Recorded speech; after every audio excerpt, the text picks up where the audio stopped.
I'm still ready. It's all good. I deal with people all the time, so.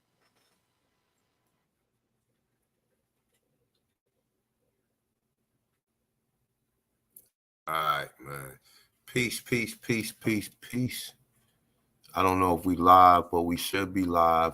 I ain't got no music for y'all. I actually had music, but my desktop is funny style. So I just want to try to just make sure we have an uninterrupted build, you know, where I don't have no problem. But any which way, you gonna still hit a brother. I got my brother Joseph Level with me, aka King America.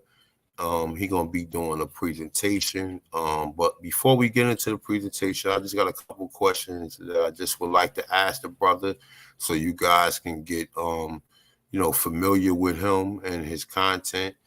The brother been in the chat for, you know, years, so you know he definitely is familiar with the information. You can unmute yourself though, Joseph, or King America, as you like to be called. Yes. What's going on? Peace to gods, peace to the goddesses. Thanks for having me, A1. It's a pleasure.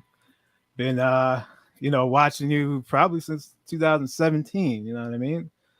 I haven't really been too active. You know what I mean? Like I haven't really been in the chats like that. I've never been on the panel, but I've definitely been listening. I've definitely soaked up a lot of info, and you know, here we are today. So thanks for having me for sure. No doubt. Oh. So with that being said, right? Wait, you. No, my bad. You sound a little bit in the background. I couldn't tell. I just sorry about that. So, so with that being said, how familiar are you with I mean, what do you identify yourself as, an Indian or Aboriginal or what? I mean, really both.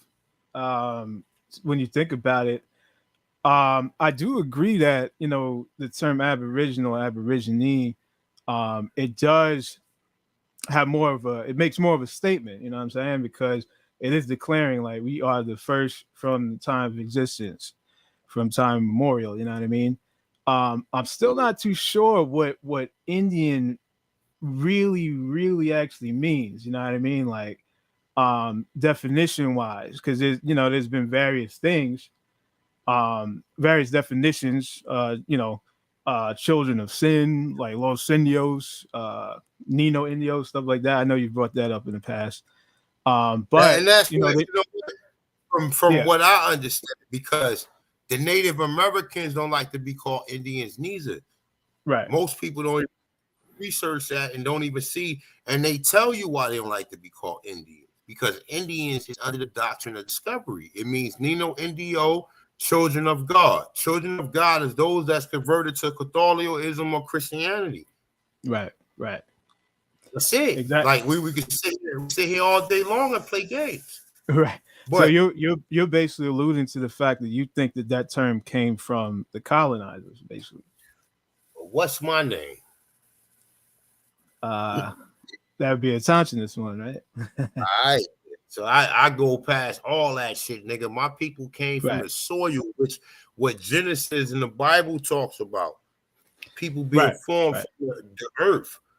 Exactly. So you know what I'm saying? So it's like that right there is where my people go to. My people come from the soil, the enriched soil. Right. The soil that provides nutrients for the people.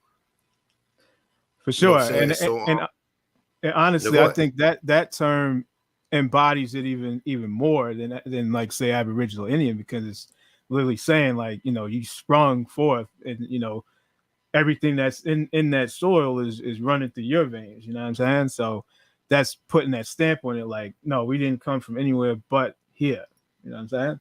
So yeah, definitely autochthonous is a definitely a term that I learned from you, so I gotta definitely give you credit for that, for sure.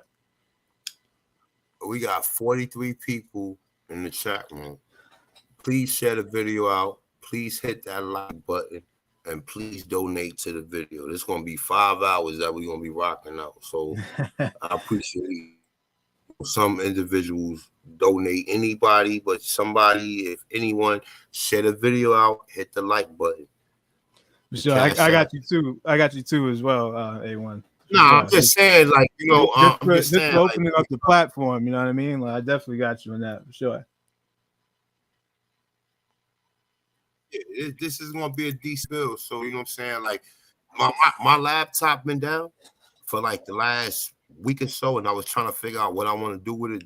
I need to get my hard drive and everything acting right, because I got to get my documentations off of my old laptop. I'm gonna buy a new laptop eventually, but I have to kind of figure out like what I'm gonna do forward. So, you know, definitely, I mean, contributions will be good. I could buy my own laptop. I could buy 5 laptops. Yeah, but if you guys would like to donate or whatever to the bill, please donate. You know what I'm saying? If it's something you like to do. Also, hit that share and that button. Share the video out. We got 51 people in the building. I'm trying to get like 350. You already know. I'm trying infinite possibilities when it comes to these bills. So peace to the guys. Peace to the guys. Let's see what we can do. We got my brother King of America on here. He's about to go on. So you identify as, and you know, Aboriginal or Tancha, right? Right. Okay, I mean, honestly. So how long you knew about this information and where? So, you know, I think like with everyone's journey, right? There's like a difference between like when you were told by your family about your heritage, and then when you really dove into, you know, all the information that's been presented over the last, you know, years. You know what I mean? So as far as when I was told, I was a child. You know what I'm saying? And let me just say this first. So I am from Long Island, New York. You know what I mean? I was born and raised in Long Island, still here. My both sides of my family, though, they migrated from the South, and I'm the second generation here. My parents were born here, and before that, you know, they migrated from Virginia and West Virginia. So I'm a Virginian. You know what I'm saying? So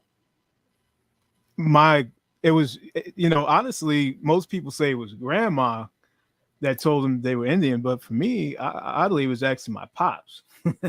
My pops actually told me I was Indian. You know, when I was young, his grandfather was Aniawea Cherokee, and the way he tells the story is that his brother, my Uncle Jerome, you know, rest in peace to Uncle Jerome. You know, he basically said, you know, from doing, you know, research, because he was heavily involved in like politics and stuff like that in the Bronx. In fact, he has a street named after him in the Bronx, Teller Avenue. And actually, half of that street now is now named after his wife, my aunt, Aurelia, who was the former Bronx Borough Deputy President. She actually, unfortunately, passed away on Mother's Day 2021. And actually, the interesting, de Blasio, you know, he actually flew flags at half staff for her in Manhattan when she passed away as well. So she was a pretty decently known figure, you know, out there. And she even has a Wikipedia page if you want to look her up, Aurelia Green. But yeah, he basically, you know, was looking through some sort of documentation, and, you know, whatever he found, I tried to come up. Yeah. Hey, real for sure. King of America, hold up real quick. Let me ask the chat room. I don't know if that's me breaking up.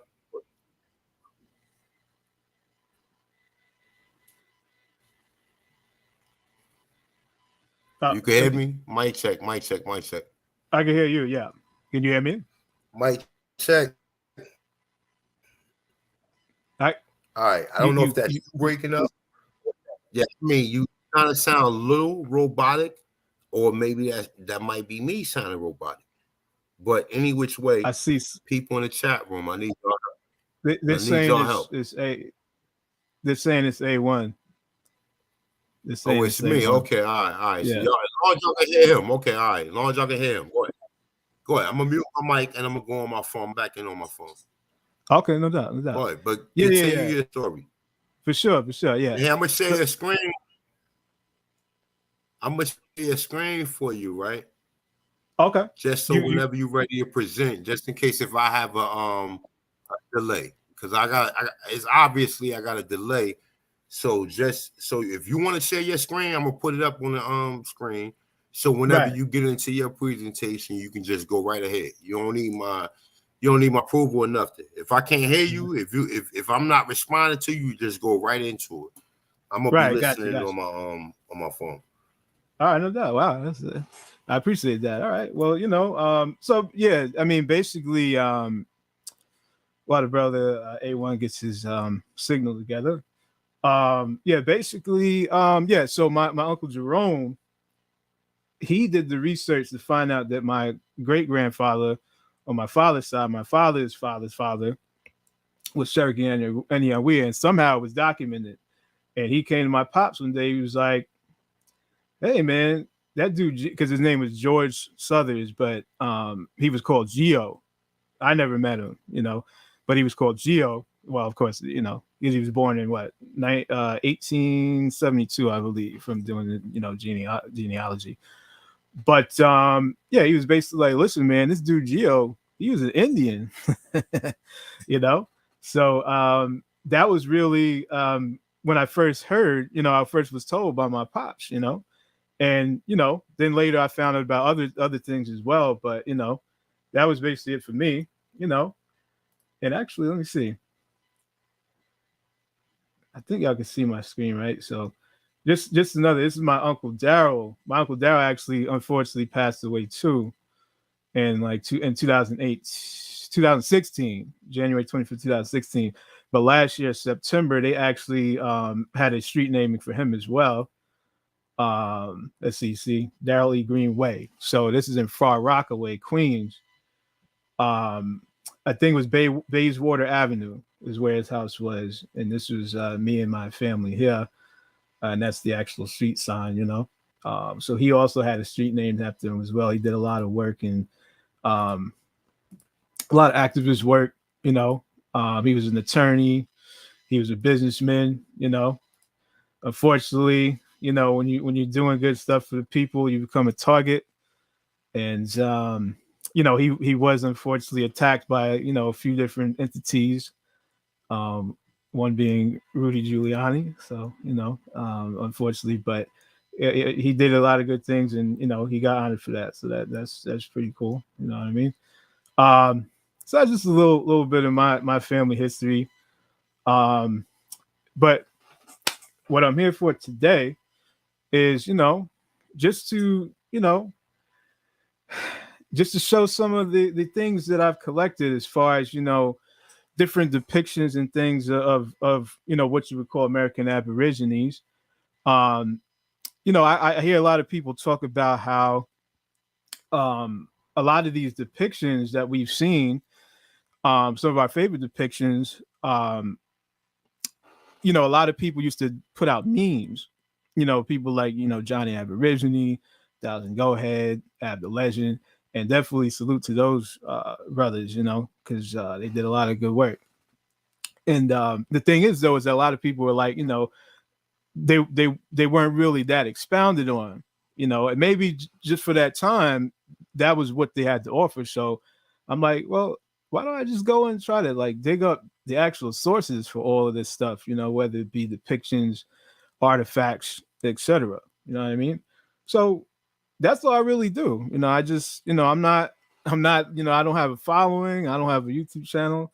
I've just been, I've just been fascinated with this information that's been Hey, presented. let me ask you a question real quick. Can you hear me? Yeah, I can hear you. Yep. All right, I'm on my phone. So boom. So all right, I maybe I didn't hear where you actually got the understanding that you are at least an Indian.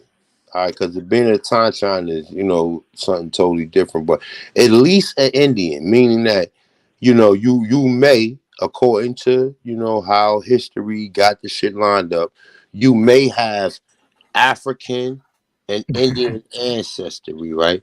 Right. But Right. the Indian is always a vague or ubiquitous racial or ethnic group. that we can never connect ourselves entirely to. We have to be always some type of mestizo, even when it comes to being an Indian, because that's what we will be. We would be a mestizo. We'd be a mixture. So we will be mestizos Right. when it comes according to how the original narrative of us being Indians are. We got 90 people in the chat room, man. Share the video. I like the video. Shout out to everybody who have sent the donations. And like I said, I mean, as far as this laptop thing, I'm gonna have to figure this shit out on my own. But I'm kind of pissed off because I'm gonna tell you like this. I got years and years and years of research on it. And that's me being not being responsible of me backing my documentations up. So that's something I'm gonna have to deal with one way or another. But definitely share, like the video out, and like if you like to send donations, the ticket's going at the bottom. But we rocking out with my brother King of America. I'm gonna mute my mic and you can elaborate on that. If I mean, do you want me to put emphasis on exactly what the question is? Because I just said a whole lot. Well, I think you're trying to ask when did I actually really find out, like, about us actually being the original people of America. That's what you're saying, right? Yes. So I would have to say it was probably something like maybe around 2014, 15, something like that. I just got this idea, like I want to just study like the origins of mankind, right? So the first thing I stumbled upon in my search was and like I think I was telling you about this the other day. People can say whatever they want, but I stumbled upon realhistoryworldwide.com. That was the first thing that I came across that really showed me, like, hey, every ancient civilization was all melanated people. You know what I'm saying? And from there, it kind of just spanned into you jump from one thing to the next. Then you find a Kerry Davis video just randomly, and you find a Abdulazim video, and then a Thompson's one video, a Dane Calloway video, and that's when your mind fully opens up. And then now it's like when you're digging and you're digging and you're digging and you pull out all of this information, it's like now it's like it all makes sense. The effort to reclassify is, that wasn't even an idea when you were asleep. You didn't know nothing about black being misclassification. You thought that was what you actually were. You know what I'm saying? Like black literally means nothing. Like you're not even the color black. So I mean, that's just the right there when you see that with things like the Racial Integrity Act 1924, it just is like, okay, well, there's clearly a conspiracy going on here. You know what I mean? So I would say that was really how I really got into it. I started from there. I stumbled upon a few channels, and then it's like, then the doors just blew off, and it just clicked immediately. I didn't question it. It was like it was already in my spirit. I just was being led. All right, so boom. Yeah. So let me ask you a question, right? Because we got Pan-Africans that obviously they can't understand or they can't comprehend, the observation of Negroes here before slavery, right? So like, I mean, obviously you must have something different, or you must be wired differently, because I think we all wired differently in these Pan-Africans, right? Right. Because we are able to see it, but yet they need to be indoctrinated and docile under DNA, because that's the first thing. They're dark skinned, but they might not be us, right? That's what they say, right? They emphatically say that. They say that shit like they goddamn idiots. Right. Oh, they dark. For all the other dark skinned people around the world, the so-called scholars claim that they came from Africa. The South Pacific Islanders, the Australians, the dark Asians, or what you want to call North Asians, or whatever direction that will be going further. I believe that's further north, right? Right. So Everywhere else they see Negroes on the planet, they say that these people are from Africa. But then when you see Negroes in pictures that you don't see nowhere else. Now you see these Negroes in pictures, right? You see Yep, them in pictures. So absolutely. you say to yourself, well, damn, they do kind of look like us. But thanks to Darwinism and thanks to the eugenics, we're going by DNA. So even people who look like us don't have the same DNA. Right, right. Because honestly, that's one of the key things right there. Like when you look at the a lot of the Aborigines in the oceanic regions and those islands, you have people over there that look literally exactly like us here in phenotypically, afros and everything. You know what I'm saying? And to me, it's like I had to ask, some of these, some of them, like, well, how do you explain this? Because one of the pseudo narratives they bring is, oh, we look in America, we look the way we do is basically we're watered down, like we've been mixed, we've all been raped by the white man and blah blah blah blah, blah, right? So that 25, because the cliche is like 25% European DNA or whatever. So that Hold 25, up, real quick. Now listen, shout out yeah, to Top Cat. right, Because Top Cat in his bill he did last week, right?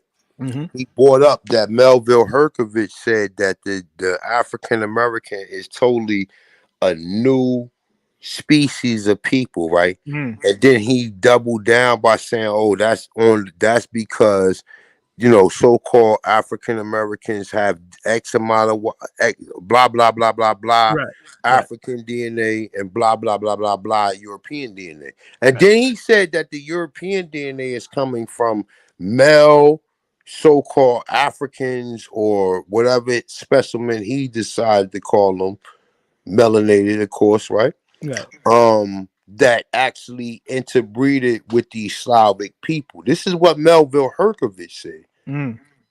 So that I found that to be very interesting. And like I said, shout out to Top Cat. It was a dope bill.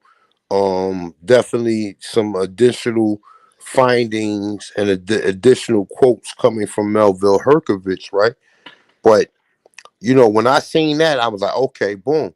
So now we know we deal with the Human Genome Project, which is coming from eugenics. Right. They created DNA, and they created DNA specifically to identify the certain, how do I want to say, the certain deficiencies that they have within their DNA that produces certain diseases, um, low birth rates, and things of that nature. Right. You know what I'm saying? So they always say, well, we got this much European in them because they know we was the one messing with the white Nick, Europeans ain't start messing with white women and then think of it like this, right? Mm-hmm. Some of the Europeans, right? Like think of it like, all right, you got the Negroes we know as slave owners. You ain't gonna show me no book that's gonna show me no white slave owners. They only using white slavery according to history so that you won't know that you enslaved them. Number one, right? So now we see the Negro slave owners. We know now that the Negro slave owners had to be mixing in with the Slavic women. In the process of mixing with the Slavic women, the men that was produced from that actually was the men that went into reproducing among the other Slavic women. And some Right. of these are mulattoes. Some of them are mulattoes. Don't get it fucked up. But the ones they was going by, all right, the darker skinned mulattoes will be Negroes, but they still would be on a slave. They still would be on slave, and they still would be produced by a Slavic mother. Right. Right. Then the whiter Slavic children or children, the mulatto children that's produced, then they will classify them as white.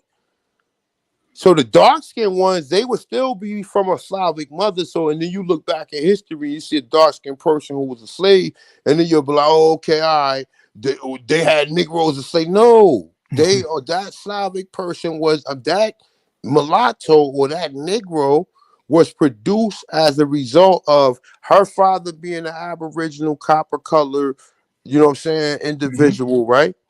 Mm-hmm. And mixing in with this Slavic woman. And now her so-called argument is, oh, no, my father was an Indian.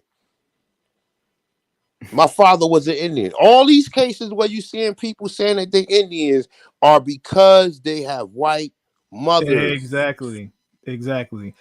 I agree with that. Like a lot of these, what they would call $5 Indians that are on these reservations, whatever, they really truly might not be Aboriginal per se, but like you said, they They really got Aboriginal in them. Some of them. right, Some of absolutely, them. Some of them act emphatically does. right, right, and And in a that's the way, reason why they saying it. right, Because now, see, before it didn't make no sense. Some of them people are $5 Indians, people who pay $5 to become Indians. Some of them are. right, You understand what I'm saying? But now we know where these last names come from. You see a right. lot of white people with the last name Johnson, Jackson, Mm-hmm. Washington. You know Mm-hmm. what I'm saying? But then again, you don't see too many white people with Washington, but Jackson, No, Johnson, you Jefferson, really don't. Mhm. names of even Robinson. Even Mhm. Robinson. But like I told people in the last bill we just did, Patrick Mahomes' father's black, his mother's white. He married a white woman. His Yep. child came out looking white. Where you don't see no He's identification of dark skinned. I'm sorry. Sorry, this is to interject. His dad, his pops, because I used to, I grew up a Mets fan, so I used to watch him pitch for the Mets. yeah, And he's dark skinned, his pops. So yeah. exactly. Hmm. And look how he came out though. So like now he married another white girl. So now the child come out white. This is Yep. how they did it. This is what Yep. the fuck is going on. This is why a lot of these motherfuckers who got ancestry and that look straight white, you can't tell no black in them actually got black ancestries, Hmm. and that's due to these black slave owners mixing with these Slavic women. But you can continue though, brother.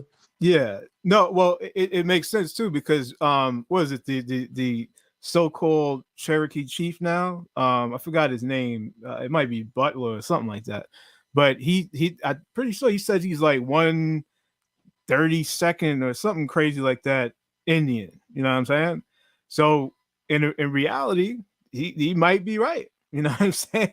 And it reminds me, because I know somebody used to play. I think it was Chief Kalinago called up like the Cherokee Nation. The person he was talking to literally said, my grandmother was full blooded, but she could be called today. She would be called African American. You know what I mean? So it is real. Like a lot of these people really may have that one ancestor, and they're just clinging on to that. You know what I mean? Um, Unfortunately, though, us, the actual full bloods, get kicked out. You know what I'm saying? But it is what it is. But it definitely makes sense. What I don't really get though is when you're talking about the DNA, because I don't know how it actually works, but for me, I'm like, well, for 25% of my DNA to be Caucasian, so to speak, wouldn't that mean that I'd have to be a quadroon? You know what I mean? Like wouldn't one of my grandparents have to be a Caucasian? Like, or maybe DNA doesn't work like that. But I'm just saying, like, you would think one of your grandparents would have to be a Caucasian for you to carry that amount of Caucasian DNA. But when I look at my genealogy, I only find one Caucasian, and that would be my 3 times great grandfather on my mother's father's side. So for me, I don't know how that one Caucasian equals 25% Caucasian DNA. But that's just me. I don't know if that makes sense to you, A1, but That right there is pretty much asinine. Like, unless you marry another white woman, and there's a lot of that shit going on in your family.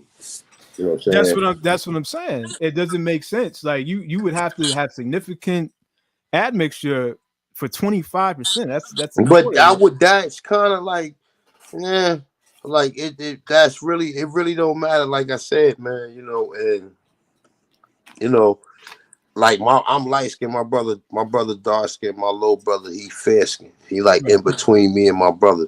right. So it's like, when you look at that, you know what I'm saying? And my mother looked like she's the complexion of Lisa Ray. Okay. That's the exact complexion of my mother. And my father is probably he's darker than Samuel Jackson. My father is probably the complexion Oh man, I can't think of it. The nigga from The Heat of the Night. Something like Heat to that complexion or whatever, right? And my mother was the same complexion as my father, but she still came out light skinned. And my mother father was a Negro, and his mother was half white and half black. And he still came out looking like a Dominican. So like this shit right here runs deep. Like the possibility, like even when you having a mixed child, the possibilities can come out any type of way. It Right. ain't no particular, and that's why you see some black people slaves in history, because some of these people came out dark skinned as a product of a dark skinned father and a white mother. Right. And then there's so many other undertones even under that. That's why they coming up with these terminologies, and that's us coming up with them actually. It ain't white people coming up with quadroons and mulattoes and all that. That's our people doing that. Because these people was the slaves. Right. So, stop giving them the credence and credit for them coming up with these terminologies, and just think, like I told you, this is karma that we going through because of the shit we did. That very well can make sense. You know what I mean? For sure. So yeah, But all right, so I guess if you want, I could get into some stuff. No doubt. Before you get into it, share the build out. We got 129 people.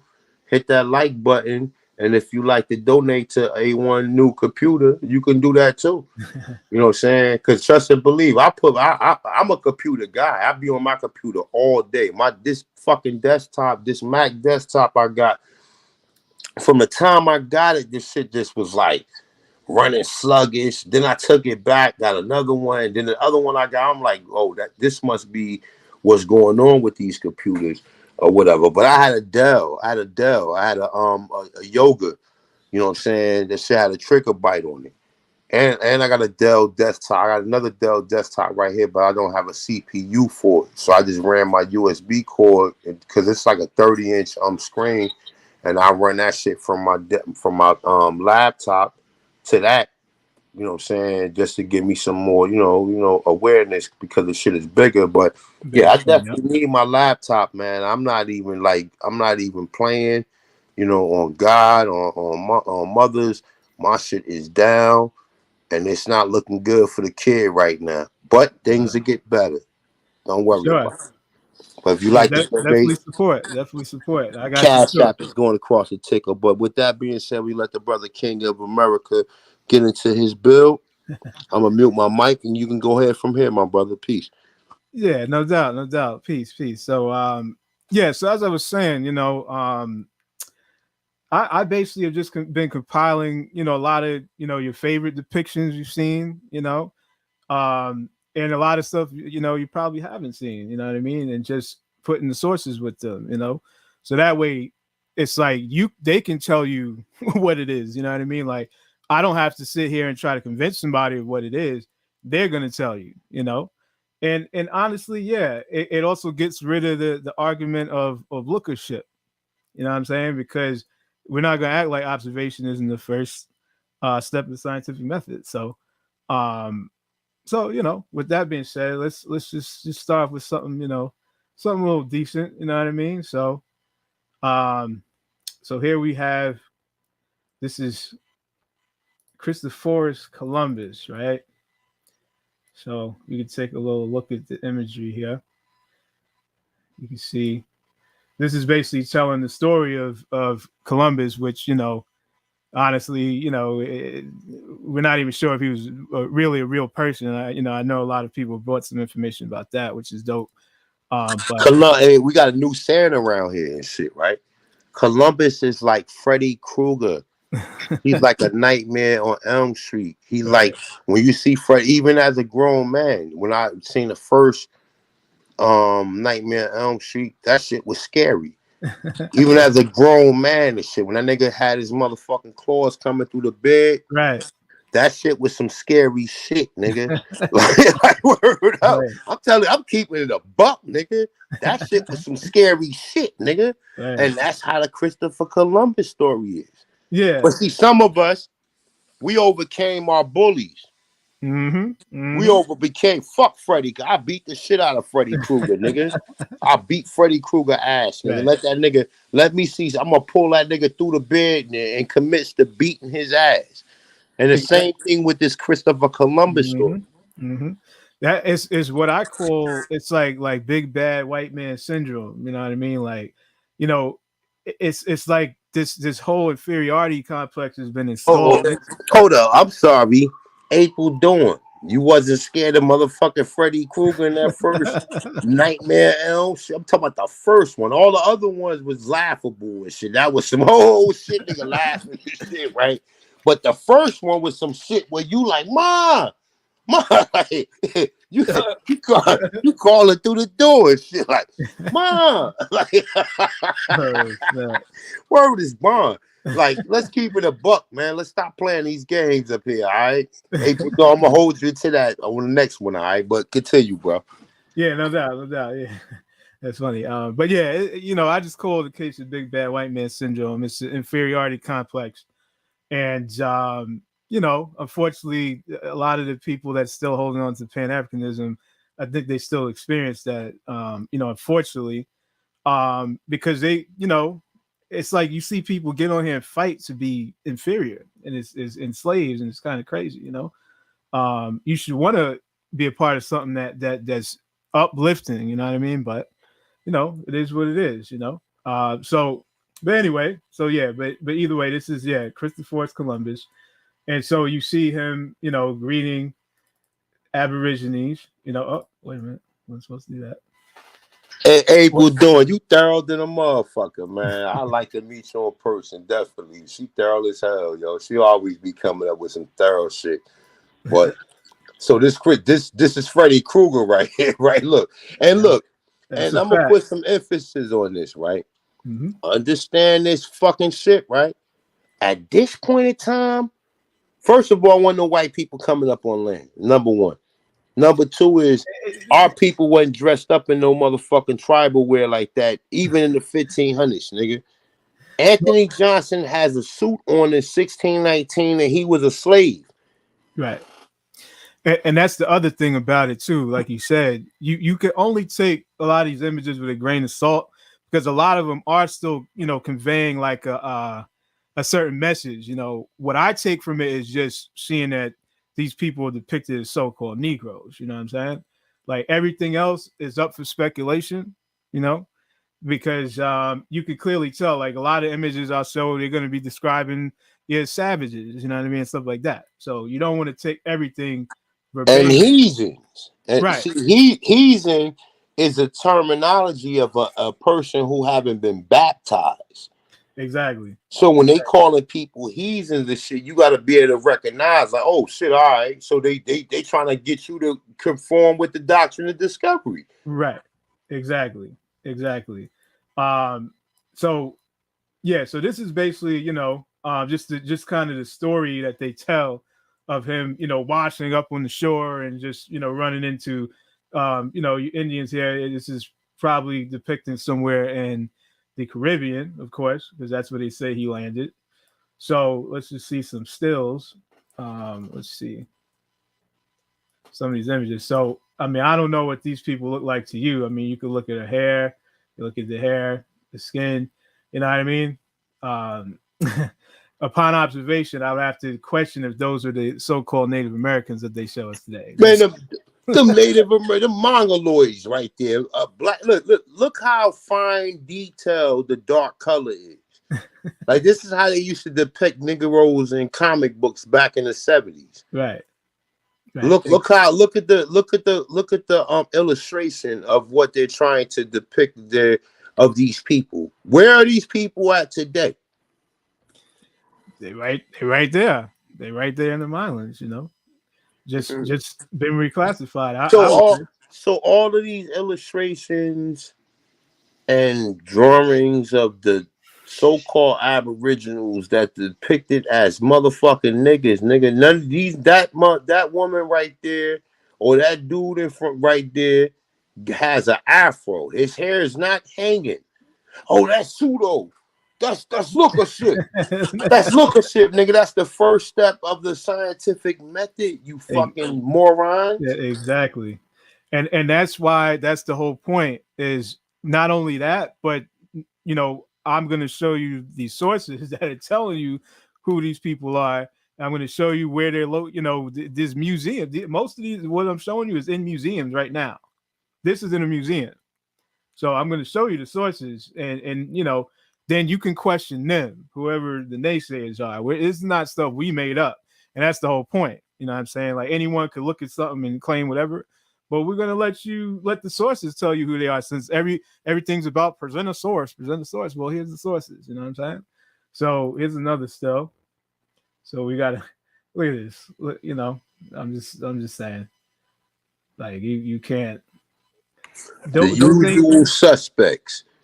When we see all the other illustrations of the Americas, we see the similar, how do I want to say, garment, or right. Everybody is uniform.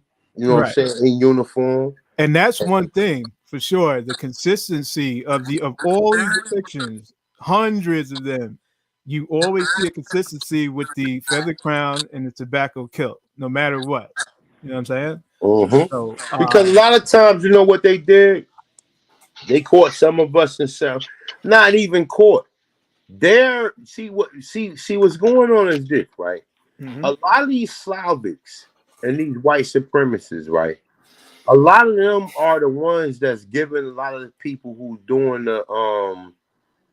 the field work. They're depicting us. And they seen us sometime in our trade. Then we could have had a big ass fucking villa. We could have had a big ass villa with a motherfucking canal that went out fucking to Florida, throughout Tennessee. Who knows? Right? Right. So the Europeans, the Slavics, the ones that was on the plantation. So you could have these people right here that's millionaires. And when I say millionaires, I'm just talking about resources in general, right? Mm-hmm. You had these people right here that say, you know what, fuck it, today let's just throw this shit on. You know how white people just want to just dress up. You might have a Rothschild and shit with a grass skirt on and shit, but this nigga's a trillionaire. Yep. That's how we was doing it. I mean, you see billionaires now, that wear jeans and t-shirts and flip-flops, you know what I'm saying? So just because you dress a certain way doesn't mean you don't, you're not a prestige, you know what I'm saying? So no, I definitely agree with that. So let's check another. So here's another one. This is one of the depicted as one of the ancestors, and look, he's got like I don't know if this is like some sort of jaguar skin or whatever, but that's I don't That's definitely a jaguar. I don't advocate for the that ain't no cheetah. That's definitely a jaguar. That's exactly. And so he's greeting Columbus. And look at the phenotype in the hair. Like, come on, bro. Yeah, this thing got a straight. He got a lineup. That's what I'm saying. He got a lineup. Like, that nigga shit ain't in two braids. Like, even when you show these niggas, this type of information, they still find some way to wiggle themselves out of being these people and going back to being the West African primitive slaves that was brought over here. Listen, like I said, at this point, right? You either are in. Oh wait, I heard some noise. My bad. You either are in complete denial, you're slow, or you are an agent. Look, we that shit need to be a multiple choice question among the people in the chat room. Right. Like, which one of these are you? Like, you know what I'm saying? Like, which one of these are you guys? Right. Let's do a poll on this shit, nigga. Yeah. And let's find and let's classify. Let's connect the dots of the individuals who we may think that have these so-called disabilities. Let's cross the line and shit. Oh shit, they go these guys and shit. It's a whole lot of these niggas. I would like to see who marked off Asians, to be honest with you. Man, So, oh my God. They all, listen, if you are dealing with misinformation and you're coming up here, and see, the thing of it is are you allowing yourself to process the information to where you can at least say, you know what? You know, and you know, real talk, you know, Lucky said something to this effect earlier, and I shot him out because, you know, even though he's an agent, they only paying him weed. They paying not a coincidence Federal Reserve note. Right. No, I hear exactly. So he's able to, man, fuck that. This weed ain't really that much money for me to be selling my people out. So he kind of like in and out. He know he gonna get that other pound that next month, but not a coincidence is getting a stack.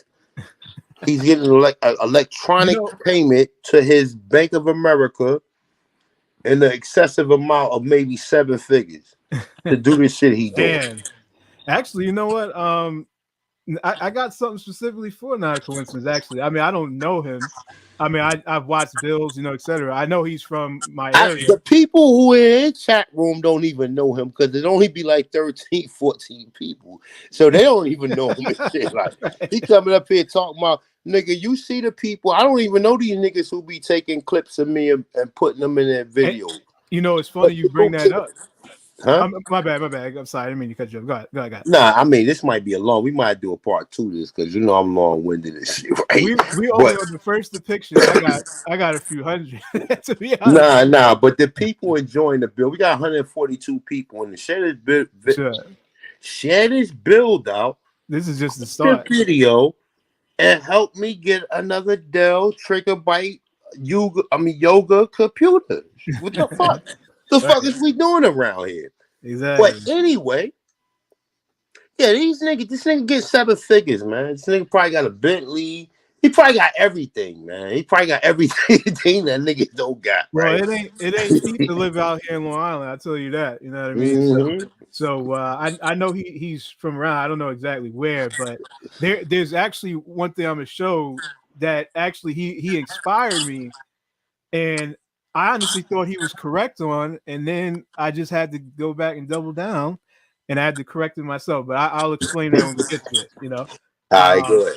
That's what happens when you allow Pan-Africans to influence you. You know what I'm saying? Mm-hmm. But I'll explain it when we get I'm to guilty of it, brother. My bad. Yeah. So let's okay. So this one right here, though. I mean, like, come on. Now look at this sister, though. I mean, and let's just look at this. Look. And let's just get a close up on her, right? She looked like the black lady from 007 in the 1970s film. The look black lady with the afro and shit. Full lips. You cannot deny this. I'm sorry. Man, that's some mysterious people who we ain't never seen. Nah, hell no. No. There's no. You sure? No. I think we've seen her before. This could be our. She looked like this the same woman that I seen in Starsky and Hutch in motherfucking Good Times. Exactly. All of that shit, nigga. Go ahead. Come on, bro. Like you can't deny it. All right, so we looked at the imagery. So now let's look at the source. So this is in the Rijksmuseum, which is in the Netherlands, right? And it's telling you, like, you see Christopher Columbus, and it's basically this is the date here, and this is the description sheet with 9 performances about Christopher Columbus's voyage of discovery to America. And there you go, right there. So there's no doubting right there who those people are. See the Africans weren't already there. They weren't already there when he got there, right? So those got to be Indians, right? Okay. Exactly. and oh man, you're a conspiracy theorist. We don't believe you. Nah, nigga, you niggas ain't got no fucking discernment, or you niggas ain't got your niggas ain't got common sense, bro. Right, and that's what I'm saying. They lack critical thinking skills. Me, I don't even really read like that. You know what I mean? Like I just observe and comprehend with my own critical analysis. You know what I mean? And that's the way I stay away from being indoctrinated, because anyone could put anything in a book. You know what I'm saying? So, so what I do is I see for myself, and then you could cross reference with the source and see if it makes sense to you. To me, yeah, it would make sense that those people are indeed Indian. So what are you? So what you're telling me is you don't have to agree entirely with what the white man put out there for these Pan-Africans. And that's the thing, because they think you do. They think that everything that's in the source is solidified. And no, you can agree with certain things and not. You know what I mean? Because everyone's not 100% correct in everything they put out. You know. Exactly. So, you know, because the thing is, when you do cross referencing, you could say, okay, well, he believes this, which I agree with, because I've seen this, you know, in other instances. But you're saying it from another individual. It doesn't really make any sense. That's right. So when you researching this, you're going to see other people. They might not even word it or paraphrase it or summarize it the same way that the individual source that you may have. But that's how you cross-reference, because you get familiar with this type of information. When you get familiar with this type of information, then therefore you have been researching. Right. We're not doing the Wikipedia shit. I don't have no Wikipedia links, and I'm just saying that emphatically. Like, if anything, I go to the bottom of the Wikipedia and look through the source, and then see what sources they got on there, and see what leads I can get from that. Because it's all about leads. These people contaminated the whole historical dynamic of how we look at it, even paying for education. Yeah. Absolutely. And that's the thing. Like, you got to know that it's okay for you to think and come up with your own analysis. Like, just because someone calls themselves an expert because they done went through some curriculum, you know what I mean, that was created by, you know, the Rockefellers or whoever. You know what I mean? That's not the end or be all at all. You know what I'm saying? Because most people who have these degrees, they couldn't hang with. They indoctrinated. They literally indoctrinated. They got a doctorate of indoctrination. Exactly. You know what I'm saying? Like, and see, look, check this out, right? Mm-hmm. And see, the thing of it is this, right? If the Rockefellers was funding black colleges, what about the rest of the colleges, nigga? You know what I'm saying? What about the rest of the colleges you go through? See, and that's what I'm saying. So, like, you know, I don't believe that a degree makes you intelligent. I really don't. There's a lot of smart dummies out here that literally are just regurgitators. They do not have any sort of critical thinking skills, and they do not comprehend anything on their own. They need zaddy. They need their zaddy to tell them it's okay to think. You know what most schools does is this, right? They let that cat out the bag of how they do research. And then you see that their research is not absolute. It's a bunch of hypotheses which form theories, right? But are still not facts entirely, because we can't. This is just from an observational standpoint. Mm-hmm. This ain't even like, all right, well, we didn't did this experiment 30 times, and out of 30 times, 29.5 times it came back correct. They're not doing that. They doing observations and then using other scientific terminologies to conclude them observations or them, you know, which forms a hypothesis. A hypothesis is just like a kind of it's like a semi-theory, but it's like, okay, all right, boom. I keep seeing this squirrel come out this hole right here every day. So obviously he lived there, right? You know what I'm saying? That type of shit. Right. But then to do the experiment and and go through there with a camera to see whether or not I can catch the squirrel sleeping and say this nigga actually lives there. Okay, that's a fact. Right. You know what I'm saying? Oh, it's a fact. We put a camera through there and we seen the motherfucking squirrel snoring. So now we know he sleeps there. You know what I'm saying? Right. Like, these niggas, even with these hypotheses and these theories, ain't none of this shit absolute. None of it. None of the DNA is absolute.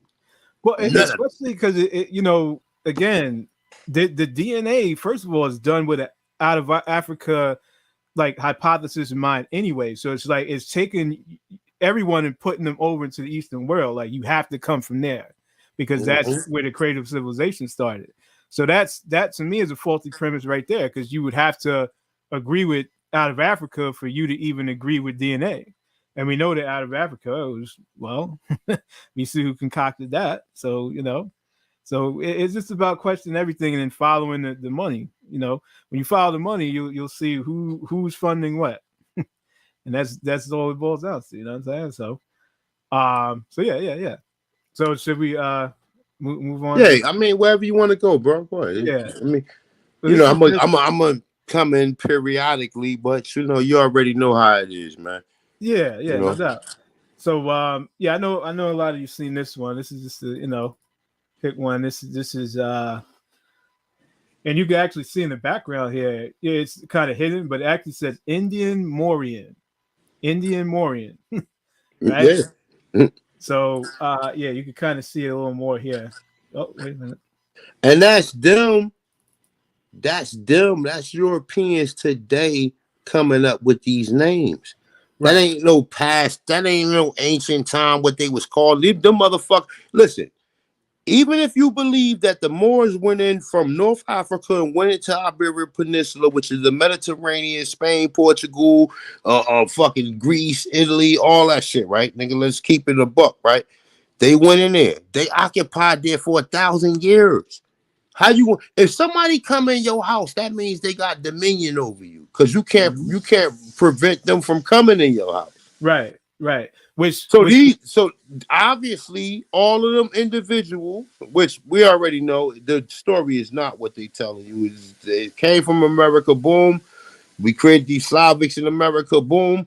Took them over to North Africa and Spain, boom, and let them mine resources over there as well as mine resources over here.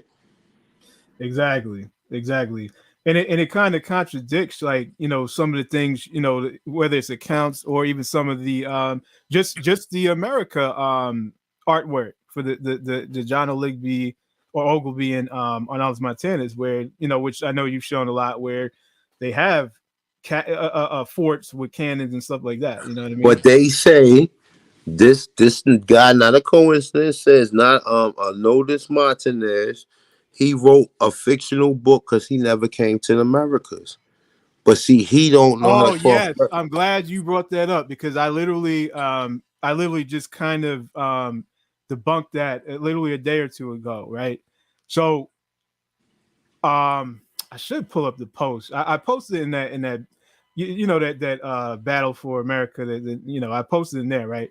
Because I tear them up all the time in that group. But basically what it boils down to is that, you can make that argument that neither Arnaldus Montanus or John Ogleby went to America, right? And had to rely on, secondhand sources or whatever. But the same thing could be said because there was actually an Africa book, made the same exact way. Different. It was a different composer than Arnaldus Montanus, but it was remade as an English version by John Ogleby, and it actually was the first of all of his volumes of the continents that he created. So it was even made before the America book that he did, which was an English version of Arnaldus Montanus's work. So the thing is that the gentleman, I think his name is Olfert Dapper. He was also from from Amsterdam and actually had the same publisher as Arnaldus Montanus as well. And basically he made the same kind of book, but never went to Africa. He never visited Africa either. Yet in his book, he's depicting Africans as melanated people, and he's depicting lions. So with that being said, rhinos and elephants. I'm sorry. That would lead you to the conclusion that all they knew was black people on these lands. They couldn't create nothing else because they didn't know no other people on these lands until they created the Mongoloids and came up with these HR these house joint resolutions to where they depicted these people as being the so-called, how do you want to say, the heirs of the land. Exactly. And the thing is that you can try to discredit, the Arnaldus Montanus original work, but then why is it that Mr. Dapper, who did the Africa version, or did a same kind of book on Africa, why is he depicting things that you can actually see in Africa today, like the animals and the people, are what you would? And why? And that's what I'm saying. Like, come on, the And common he's sense never been would to tell Africa you before. it's not difficult to really understand unless you don't want to understand. Exactly. That's why you know that these niggas is clowns, and these niggas like, come on, bro. You even when a nigga presents something, even with whatever research you got, okay, fine and dandy. But the research that's being presented to you, you can't sit there and dismiss it. You can't. I know that these Pan Africans don't know what the fuck they talking about because their whole story is about being a victim, right? Right. Their whole story is about being a victim. Then their whole story is about being oppressed. But throughout all this time of black people, they claim that's being a victim and being oppressed. I can show you that these niggas own slaves throughout the whole time. From whatever time you tell me, whatever time But go ahead.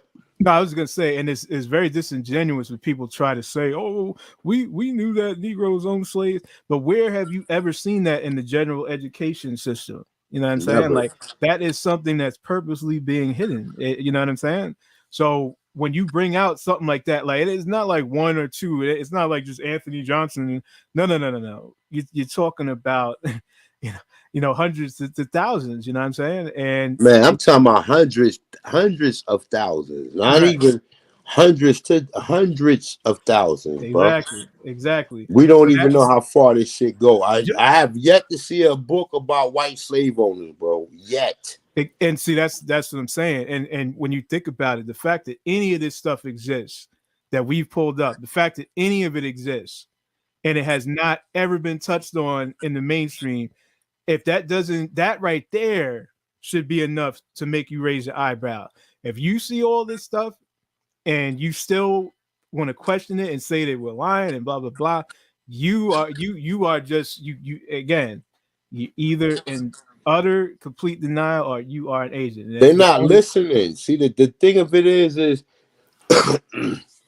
lot of times when you go into the spills about what we talking about, you gotta kind of like, these niggas is under so much heavy mind control where you gotta kind of break it down for them.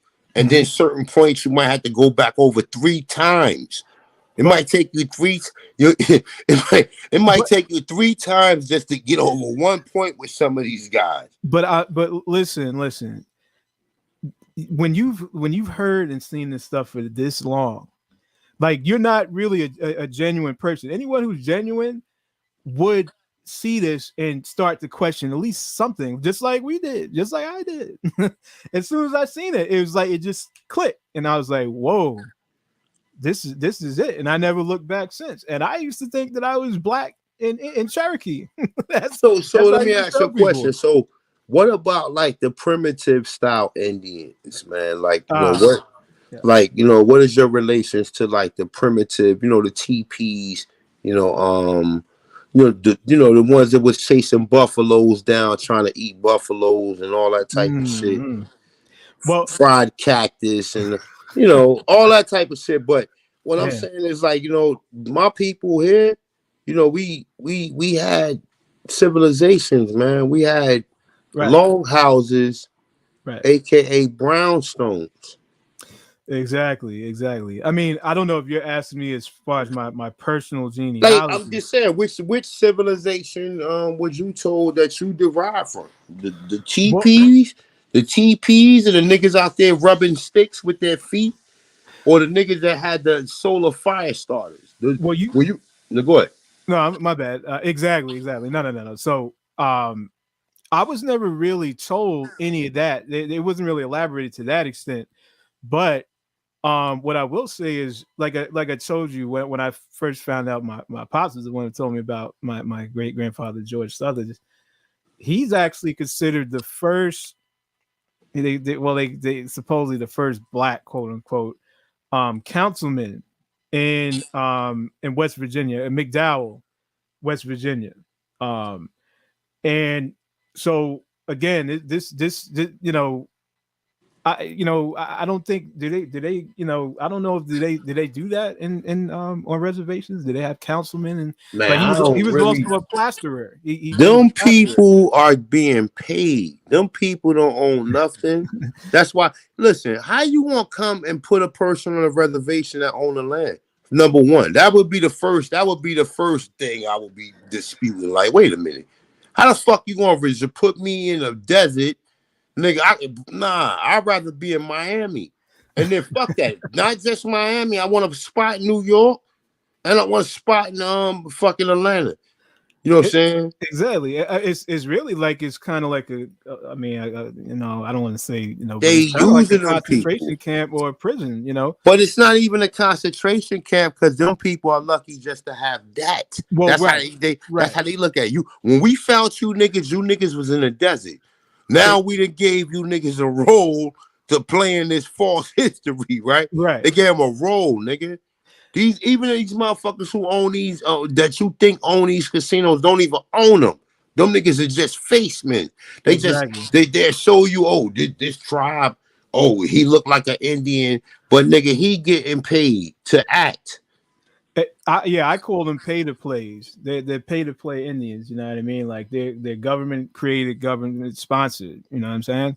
Because really, in reality, their whole identity comes from what mainstream media is telling you about their existence. You know what I mean? They're the ones that basically have made them Indians. You know what I mean? Yeah. So or Native Americans or whatever you want to call it. And then not to top it off. When have you seen a group of people have so many different phenotypes? You know what I'm saying? Like you got. That's what I'm trying to say, brother. It's not even most ethnicity groups you see is uniformly. All white people I see that's from any Slavic countries all look alike. Right. All of them look alike. You understand what I'm saying? When I say look alike, they got the same phenotypes, the same shit going on with them. Exactly. You know what I'm saying? And that's what I'm saying. When it gets into this whole Native American / I guess Indian narrative, right? There's just too many people of too many clearly different backgrounds. You see Europeans, or I don't want to call them because they're not European, they're not from Europe, but Caucasians. You see them claiming to be natives. Then you see mixed people, you see or mestizos you would call it. You see Mongoloid, Asian looking people claiming to be. So it's like, and then you see us, Negroes. You definitely see so-called Negroes on. But now we automatically X'd out because we from Africa. So now we don't even we don't even make it in any listing and shit to being Indians. The Indians enslaved us. Well, where was they at? That's crazy to me. Show me that. But that's what I'm saying. Ain't none of them. Listen. They can't show you it because most of them counties that's in South Carolina, Maryland, Virginia, Louisiana, all these places are where we occupied. You can't show me no Mongoloid people owning slaves there. That's why these niggas sit up here and play game. The Cherokee old Negro slave. Do you niggas not understand what's going on? Right. And like honestly, not even any shade, but can't no Native American own me? Like, you know what I'm saying? Like just imagine that. Like, does that even make any sense? Like you think a Native American really enslaved a Negro? And that's part of the reason why you can only believe this stuff with a victim's mentality. You know what I'm saying? Because there's just no way. I could never give that kind of credit to anyone. You know what I'm saying? Especially because they're not even built like that. You know what I'm saying? Like, it's just weird, the imagery of me seeing a Native American with me in shackles. You know what I'm saying? Yeah. I'm a football sized dude. You know what I'm saying? Exactly. Football player sized dude. But think of it like this from that standpoint, right? the Pan-Africans, their whole existence is like as being a fucking hoe. Like you was grabbed from West Right. Africa, forced to work in the sun, Right. and whipped, and then you was enslaved also by some mestizos who probably like 5'3" and shit, right? You Right. like 8 feet, right? And meanwhile, they were supposed to have all died off from smallpox and all this. Like, Exactly. there's so many Yeah. stories. There's so many stories that get, and then it's like, okay, well, at the same time, the Caucasian was doing all this to the so-called, Native Americans still in the land.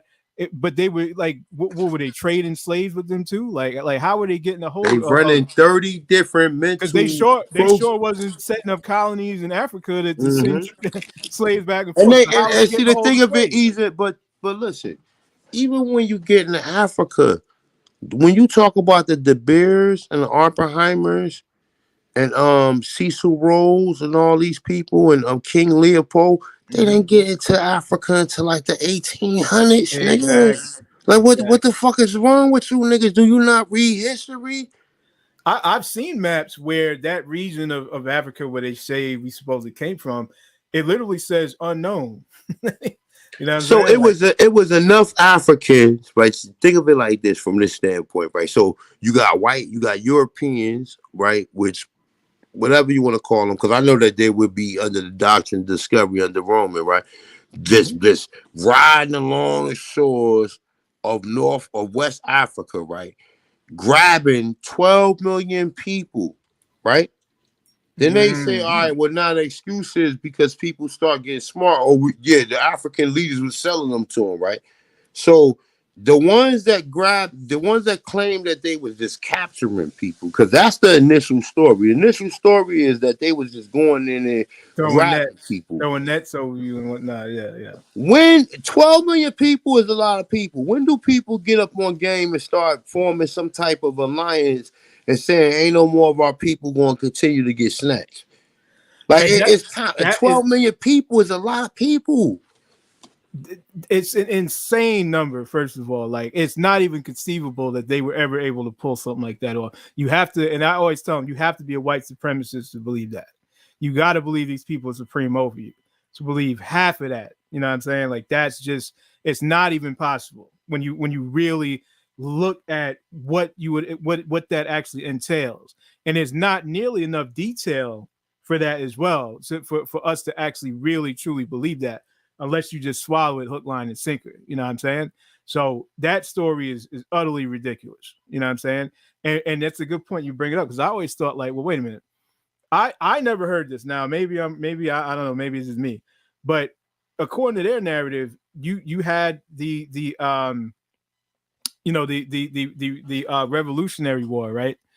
And that was when the so-called United States gained their independence from Britain, so to speak, right? So what happened to the slaves, right? Because like at that point, like who was bringing the slaves here? And once the United States won, like what happened to Britain slaves? Like, did they take them back with them? Did they leave them here? Were they booty from the war? I don't know. See, like, you know what it is though. I'm gonna tell you like this, right? The first thing you have to understand is this. This is what most people don't understand. You have to understand European history first of all, because European history is telling you a lie. They telling you, understand this. Yeah, it's all lies. But go ahead. They telling you the Moors from North Africa went into Europe. Now, like I said earlier, the only part of Europe they said is really Spain and Portugal. They're not mentioning the rest of the whole other part of Europe.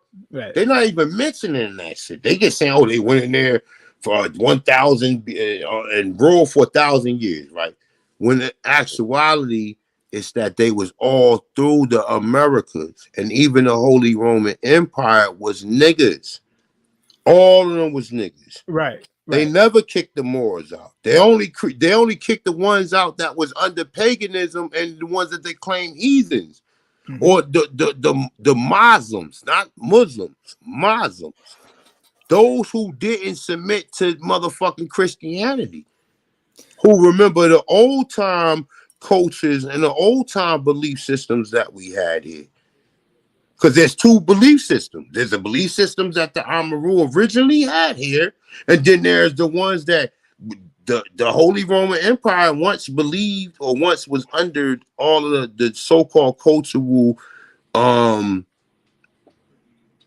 the cultures of the West. They was under that until they formed Catholicism. Catholicism is some separate shit that they formed, and then they tried to make other people convert. They try to make the original people who taught them everything convert into what they just created. So when they tell you, oh, they kicked the Moors out, you think, oh, they just kicked all the black people out. No, the other ones who are also Moors kicked out what you call the Moors who didn't believe in Christianity and Catholicism. Right. So what's left in America, what's left in Europe is still Moors. They just not telling you that. Mm-hmm. Still Moors, and still European women and harems.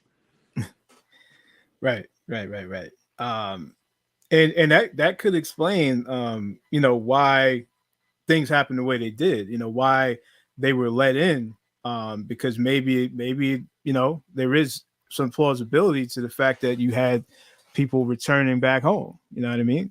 And then you got other Romans corrupted by the Catholic Church, but But you got other Romans that's coming over here acting like they're returnees. That's what I'm saying. Over here as secret societies. These is where your secret societies come from. Right. They come from them doing this type of espionage work.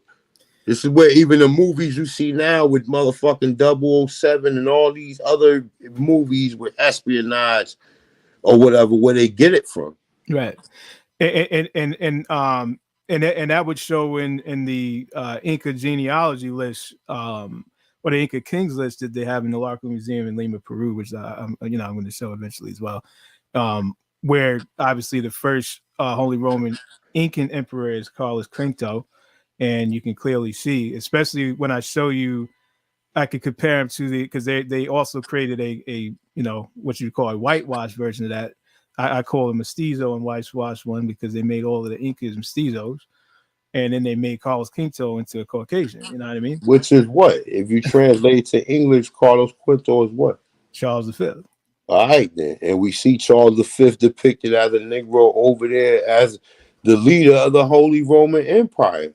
And there's multiple depictions of him, even with the Habsburg jar. Mm-hmm. Mm-hmm. You know what I'm saying? So it's like, come on, bro. When do you catch on to the fact that these people is lying? They show you all this royalty in Europe. All of it. But we made to believe that these people were some second-class citizens and they just were some type of peons doing labor work. Are you crazy, nigga?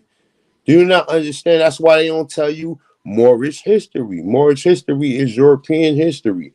They don't tell you that. They don't want you to understand that.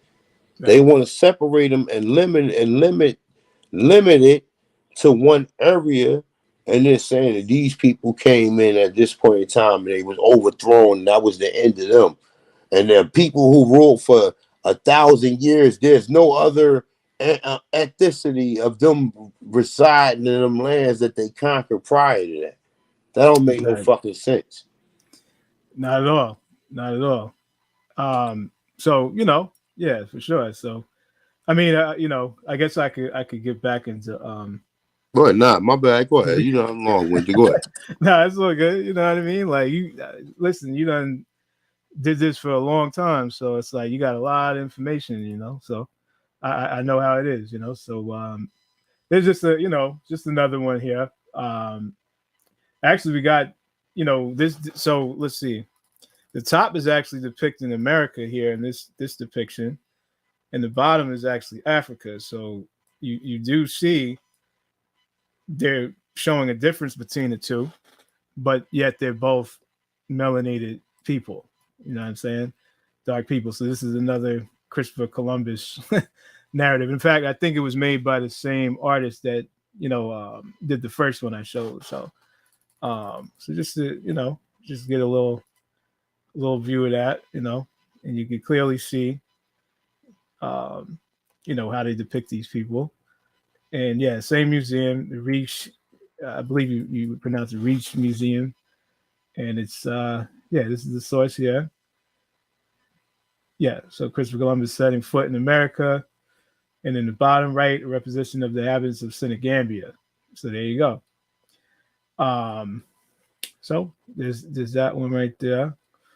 But this is same date, same printmaker and publisher. So yeah. So let's see. So we got a little. This is from the Amsterdam Pipe Museum, right? I think this is called Moor's Head. Let's see. Yep, Moor's Head with feather headdress.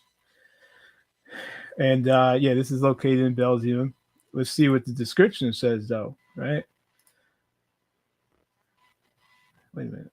Where did that go? Okay. Oh, so yeah. So there's the picture.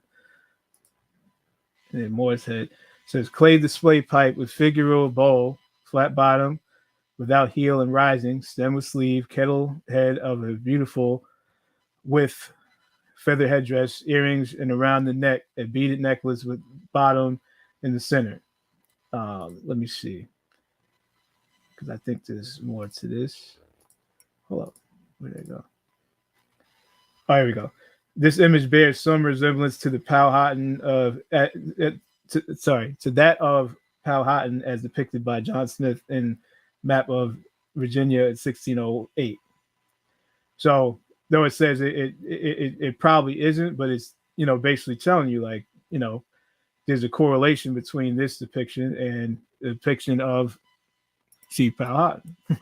So there you go. So that's another one there. I know a lot of you have seen this one too. So this is just another quick image. And this was actually auctioned off. This is from an auction site, and it tells you right there. Countertop cigar store Indian, right? And then it says circa 1870, New York City, this fine, well-detailed full-body carving depicting a young black boy wearing Native American headdress. Now, that's interesting because, as we move forward, you're going to see there's a lot of different terms being used interchangeable with Indian, and black boy is one of them. So that right there is pretty interesting. So you can see this sold for $8,000. So that ain't cheap. You know what I'm saying? And this is the site Covell's. That was where it was auctioned at, etc. Yeah. So let's see. Just run through a few. Oh, okay. So here's a red flag alert, right? This is an image I've seen a lot of people use. Unfortunately, you might get fooled, probably because of this character here. I don't know if people are trolling or not. Because usually when you see the image, yeah, you see it like this without the actual engravings being seen on it. So when you look it up, this is actually Africa. So some of these you don't want to get fooled by, you know what I'm saying? But yeah, so it says Africa, Neger. I can't even read that. But I think this is Senegambia, it says, yeah. So photographic print of costumes of the Gold Coast. So this image right here can stop being used, unfortunately, because it is a representation of Africa, not America. So now this is one from the Allegory of the Continents, and shout out to the North American Aboriginal Society of Canada. I believe they were the ones that actually compiled all of these, and it's actually on archives.org. So this is a interesting, depiction here. Let's just see. This is the church that this depiction is actually located at, Germany. Of course, they got all that stuff in Germany, and that's the name of the place in the church. And here's the sources for what's being shown here, and it shows you that left to right, or on the left side you have Europe and America, right, Asia and Africa. So when we go and take a look, right, you can see on the left you have America and Europe, and then you have Asia and Africa, right? So that's a clear view, and you can clearly see America Has on pearls, flowing robes, like royalty. Looks like a gold crown of feathers, and more notably, she is clearly depicted as a so-called Negro with brown, coppery skin, right? Melanin popping, as they would say, right? So that's dope. So let's see. This is another one.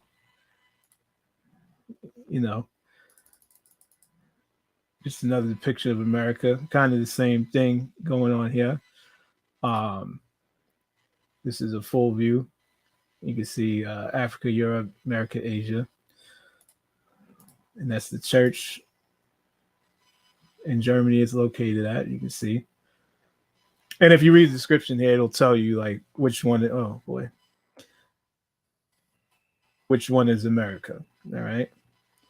So let's see. America is the only one alone. She too is dressed in a blue flowing coat, which leaves the upper body free. Gold jewelry on the wrist, as we do on the upper arm, on the neck, in the areas, and on the ears, and the diadem with feathers, and the black frizzy hair serve as jewelry.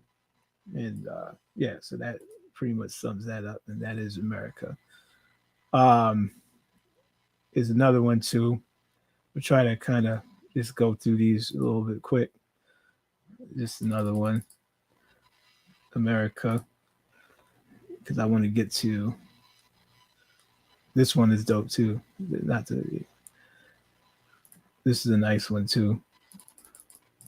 All of these are still from the Allegories of the Continents here. That's America. This is also America. Like come on, let's be real. Let's be real. And you see, she has a turban on with a feather. So it wasn't they didn't only depict us in feather crowns, but Nah, hey, hold up, real quick. Yeah, that's the depiction that you see. I see that more often as well. That same Absolutely. depiction with that turban, with that feather in the middle, and it has some type of I don't know, some type of precious stone in the middle, like an emblem or something. Yeah. The same shit Noble Drew Ali got on. The same Exactly. shit Noble Drew Ali got on. Fuck exactly. Same shit, bro. I see the same shit throughout the Americas. That is a fact. And I know you've actually, I've heard you say that multiple times. So I just, thought I would point that out, because you also going to see, and for people, I don't know how you feel about it. I don't really feel away because of me, like you said, I think. But when I was researching the Nash checks, right? When I was researching them, it said they wore turbans with feathers in it. Right. This is what they said they wore, and this is what it said most of the so-called Northeast, Southeast, Southwest tribes wore. They didn't wear no goddamn war bonnets and none of that. And I know when you come into that, you see the war bonnet. That's something that we think is our culture, but most of the people, we wore turbans and we wore them feather crowns. Sure. And the woman wore like the little headband with the feathers in it. Exactly. And so I'm just saying, like, I think that we kind of have gotten this image from the mainstream of what an Indian is supposed to look like, but yeah, no, definitely it seems to be that the turban was something that was worn here, just from the depictions I've seen. I see it a lot. You know what I'm saying? So, and also I was gonna say as well, the term "more," you're gonna see the term "more" a lot as we go through this. You know what I mean? And it's used interchangeable with Indian. It's just, it is what it is. And that's why I understand when you say, more for you is just a dark complected person, because it seems in a way that it was being used that way, I didn't evolve. I didn't change it. I didn't change it into the Amaru. Okay, right. That's why I didn't change it to from America, because America's the first land. We went over there to North Africa and Iberia. So that obviously them people over there eventually became Moors, but they're not be called Moors because they're just calling them more. They call them Moors because they from the Moral. Right, But right, go right. ahead, brother. That's just my opinion. Go ahead. No doubt, no doubt. So this one is actually dope, other than the fact that, you know, he's actually praying to you know, to well, Sky Daddy or whatever, you know, but this here is another depiction of America. And yeah, this is pretty dope. Let's see what's this is the location of this depiction. That's Germany. I'm not even going to try to pronounce the names. Let's see if they have a description for this particular figure on this one. Sometimes they do, sometimes they don't. Looks like they don't, but they do identify that is indeed America. And well, you can see the red, white, and blue. You know what I'm saying? You can see the red, white, and blue. So, and of course, you know, he's dressed in prestigious garments. He's got a nice crown, and you know, more than anything, you definitely realize his dark copper tone skin. You know what I'm saying? So we can't deny that. So let's see. Here's another one. This is dope too. This honestly,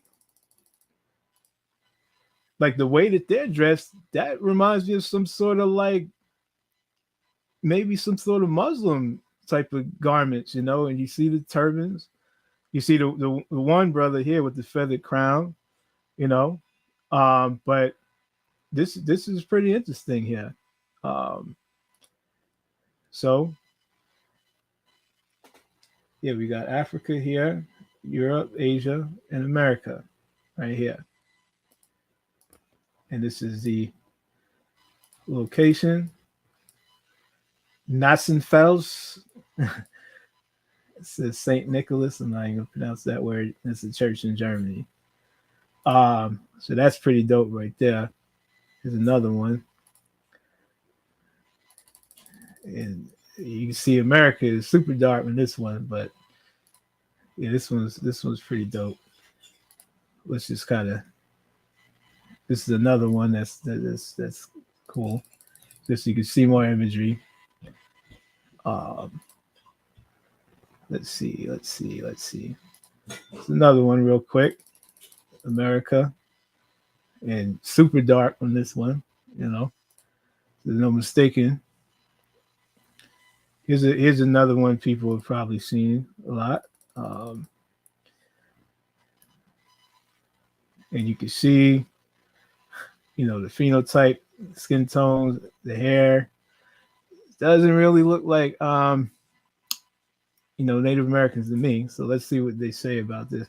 And I probably should get a better source for this one, but I guess this will do right now. But it tells you the title: Indians dancing at the San Jose Mission, from Voyage Pittoresque et Historique au Brésil, engraved by Charles Etienne Pierre Mott, published 1839. All right. So let's see. This is another one. People probably seen frontispiece for Book of Columbus. Yeah. Let's see. Yeah, it's just a source right there. Creator Ramon Pugliari. I think did he? No. Let's see. He did this one here too. Yeah, this is probably another one everyone's seen. Let's see. So this is dope, and you can see these are depicted as Aboriginals or Indians that were brought back to Spain with Columbus. It says the Spanish monarchs received Columbus in Barcelona after his first voyage, and you can see one of the key search words there is Indians. So we know they're not Africans. You don't see Africans listed here. You do see Indians, parrot, fruit, pineapple. That's America. You know what I'm saying? Same artist, Ramon Pugliari. Yeah, so you know what I'm saying? So let's see what else we got. This is another allegory to the continent. So let's see. Wait, how did I skip over like that? Oh, this whole depiction here is America. So all these individuals here represent America.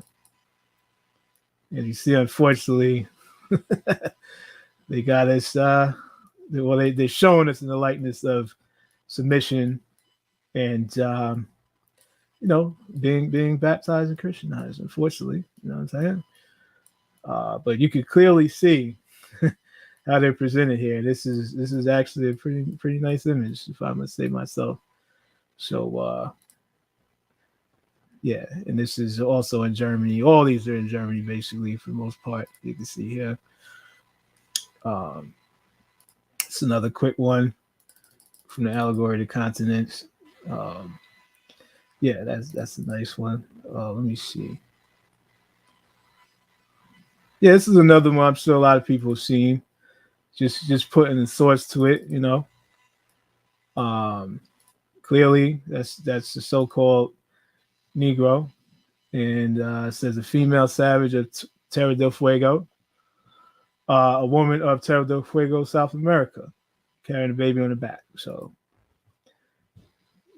and this is description more in depth, but they're telling you this is a inhabitant of South America. So there you go. This one as well. So, and you can actually see a male savage of Terra del Fuego right there. So it's actually engraved on the image. And clearly, we can see how this man is depicted. Now, he's a little naked, but he's still kind of dripped out. He's still got some jewelry, and he's got his little, his animal skin. You know what I'm saying? So, and here it is, J. Chapman, 1795, male savage of Terra del Fuego. And here you can see again, Indians, South America, not Africa, not Ghana, not Nigeria, which didn't exist at this time, and all them other places, you know. So let's see. Okay. So this is another this is another one. Let me just make sure this.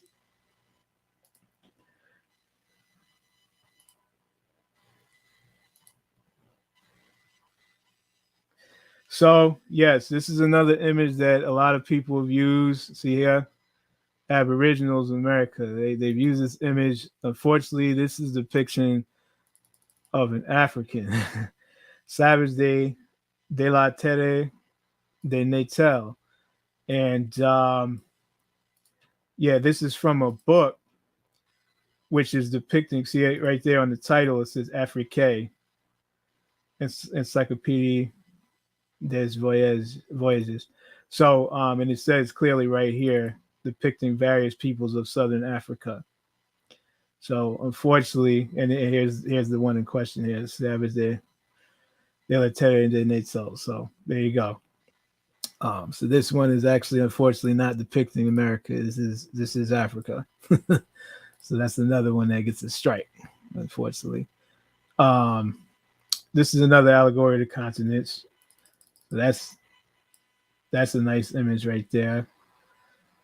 And she's got the pearls, she's got the feathered crown, colorful feathers, and clearly what I would call a so-called Negro. So, you know. Okay, yeah, this is the Amsterdam Pipe Museum again. And this is standing Indian with spread arms in 1700, 1750. And the description, shop statue depicting Pocahontas. Early 18th century, the daughter of the Indian chief Powhatan married the Englishman John Rolfe in 1614. So there you go. So this they're saying, this is not me saying it. It's not A1 saying it. This is the Amsterdam Pipe Museum. This is what they're saying. Wooden counter figurine depicting a standing Indian, possibly well, That's interesting. Now it says possibly Powhatan, but then there's another part that the daughter of the Indian chief Powhatan. So either way, it's still a Powhatan Indian, wherever way you put it. That's what they're saying anyway. So talk to them about that. So this is another one a lot of people I'm sure have seen. Indian representation of the costumes of the Inga or Inca and his queen by Joseph Skinner. And this is from the book The State of Peru. And this was published in 1805. And as you can see, they are draped up and dripped out, to say the least, And look, and listen, right? Mm-hmm. When they show you these Anunnaki videos that they got on YouTube, they got them same type of crowns on. Yeah, for sure. You know and what I mean? They depicted just with beards, and they got the same type of crowns on. But continue, brother. Right. You did a wonderful job.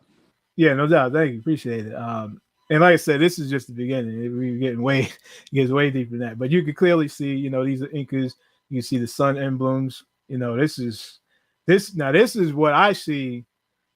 America was. This is an emperor and an empress here that lived in a castle. What I'm saying? Like that's what I envision. Not the teepees and all that stuff. You know what I'm saying? Like this is what I could rock with here. You know what I'm saying? So that's a full view, and you can see it's engraved at the bottom, that title, in case anyone wants to question that. Costumes of the Inga, Indian representation. As see clearly there, right? And this is just showing you that this is the book is from the state of Peru. All right, so let's see what else we got. Oh yeah, this is another one that I'm sure a lot of people have seen. The America's Vintage Advertising, circa 1910, published by Lefebvre Utile, or aka LU. And this is actually a postcard, vintage postcard illustration advertising LU biscuits and featuring representations of the Americas, not of Africa. And you can see it says here, America, right? And guess what? You got the goddess here. Would you clearly see the so-called Afro texture here? And of course, wearing the feathered crown. All right. It looks like the Statue of Liberty there. You know what I'm saying? So just kind of putting a little source to that, and that's the company that it was advertising there, LU. So let's see what else we got. This is another way. This is actually pretty nice detail here. This is another allegory of the continents. Shout out to the NAAS of Canada once again. So yeah, this is a pretty nice one here. So let's see what else we got. This is another cool one right here. Allegory of the continents. You see the Empress there, and you got the looks like a young one holding up the parasol. To shield her from whatever she's dripped in fine garments and robes. She's got her jewelry on. She's got the feather crown, and she's got that melanin popping coppery skin, right? So, and let's just see that this is where it's located. This is the church in Germany, and I'm not going to try to pronounce that. So, this one, this one's dope. I always like this one here. This is another allegory to continents. And man, like the detail there is like, you can't you can't deny, you know what I'm saying? Like, look at that. You know what I'm saying? That's a full view. This is a mural, looks like up on the wall or ceiling. And like, yeah, and that's the thing, like, who would go through creating such an elaborate work to describe or depict America and just because this is one of the things they like to say. Oh, European artists didn't know what Native Americans look like, so they just depicted them as Africans. But the problem with that is, and this is another, way I stop. Oh, and actually, you see right here, it looks like it says America is actually inscribed on the photo. I mean, on the depiction there. So there you go. But yeah. So they didn't know what Native Americans looked like, so they made them as Africans. That's the most ridiculous thing I've ever heard. First of all, secondly, the way how you throw that in the pseudo garbage is that, well, with these allegorical depictions, they almost always depicted the figures with animals. So why is America almost always depicted with an alligator or a croc? So they didn't know what the people looked like, but they knew what the animals looked like. Does that make any sense? That's what I'm telling you. You can't. But you know what though? Mm-hmm. Like they know what the people look like here, and they're writing as if these people are some type of gods. Like when you see a lot of these drawings and a lot of this artwork, it's showing you like that's not actually the people. That's just a depiction. And a lot of that stuff is something that was written later on. Like they carry a lot of that shit on, like from the mid 1800s all the way until like into like the 1950s. You still seen tobacco images with Negroes on. That was the point I was going to bring up, because that's what I dealing with so many people in this Facebook group nonsense. I basically showed a depiction, which I'm gonna show soon when we get to it. That clearly was depicting a so-called Negro as an Indian in like the mid 1900s. So you're not going to tell me by then that Europeans didn't know what so-called Native Americans look like. You know what I'm saying? So why would they still be depicted as Negroes? It doesn't make any sense. So that's when you just use common sense and logic to destroy these pseudo arguments. You know what I'm saying? So it's really nothing. So so here we go. Another one. This is actually pretty dope too. This is another allegory of the continents. And you can clearly see, the skin, the hair. You clearly see what's being depicted here. This is America, right? America. As you can see, this is Africa. And Africa is actually looking a little pale here. You know what I'm saying? It's looking a little pale, but this is the the location, and doesn't really have much of a description, just lets you know what figures what. So let's see. This is like my favorite joint right here. This is another allegory of the continents, and this here is like I mean, I just that right there really sums it up for me. Like, you know what I mean? Like when I say King America, this is what I'm talking about. You know what I'm saying? Like this is like just a symbol of royalty, and there's really nothing else I can explain here. Like this is just, I don't know, it's just dope. You know what I'm saying? Yeah, this is one of the ones right here. So this is where it's located, and let's see, this is a castle in Germany actually, where this is located. The Klein Hubach ballroom. Yeah, so this to me embodies King America. This, you know what I'm saying? This is dope right here. So, but yeah, let's see what else we got. This is a nice one too. I mean, look at that. I mean, do these people look like some of the people in your family? You know what I'm saying? Like, I don't, And then they just, they're decorated with fine garments. Just the type of way we would be today. You know what I mean? So it's like we're still doing the same stuff, still practicing the same culture. So let's see. This is a full view. This is the ceiling where the depiction's located with the other allegorical depictions. And this is the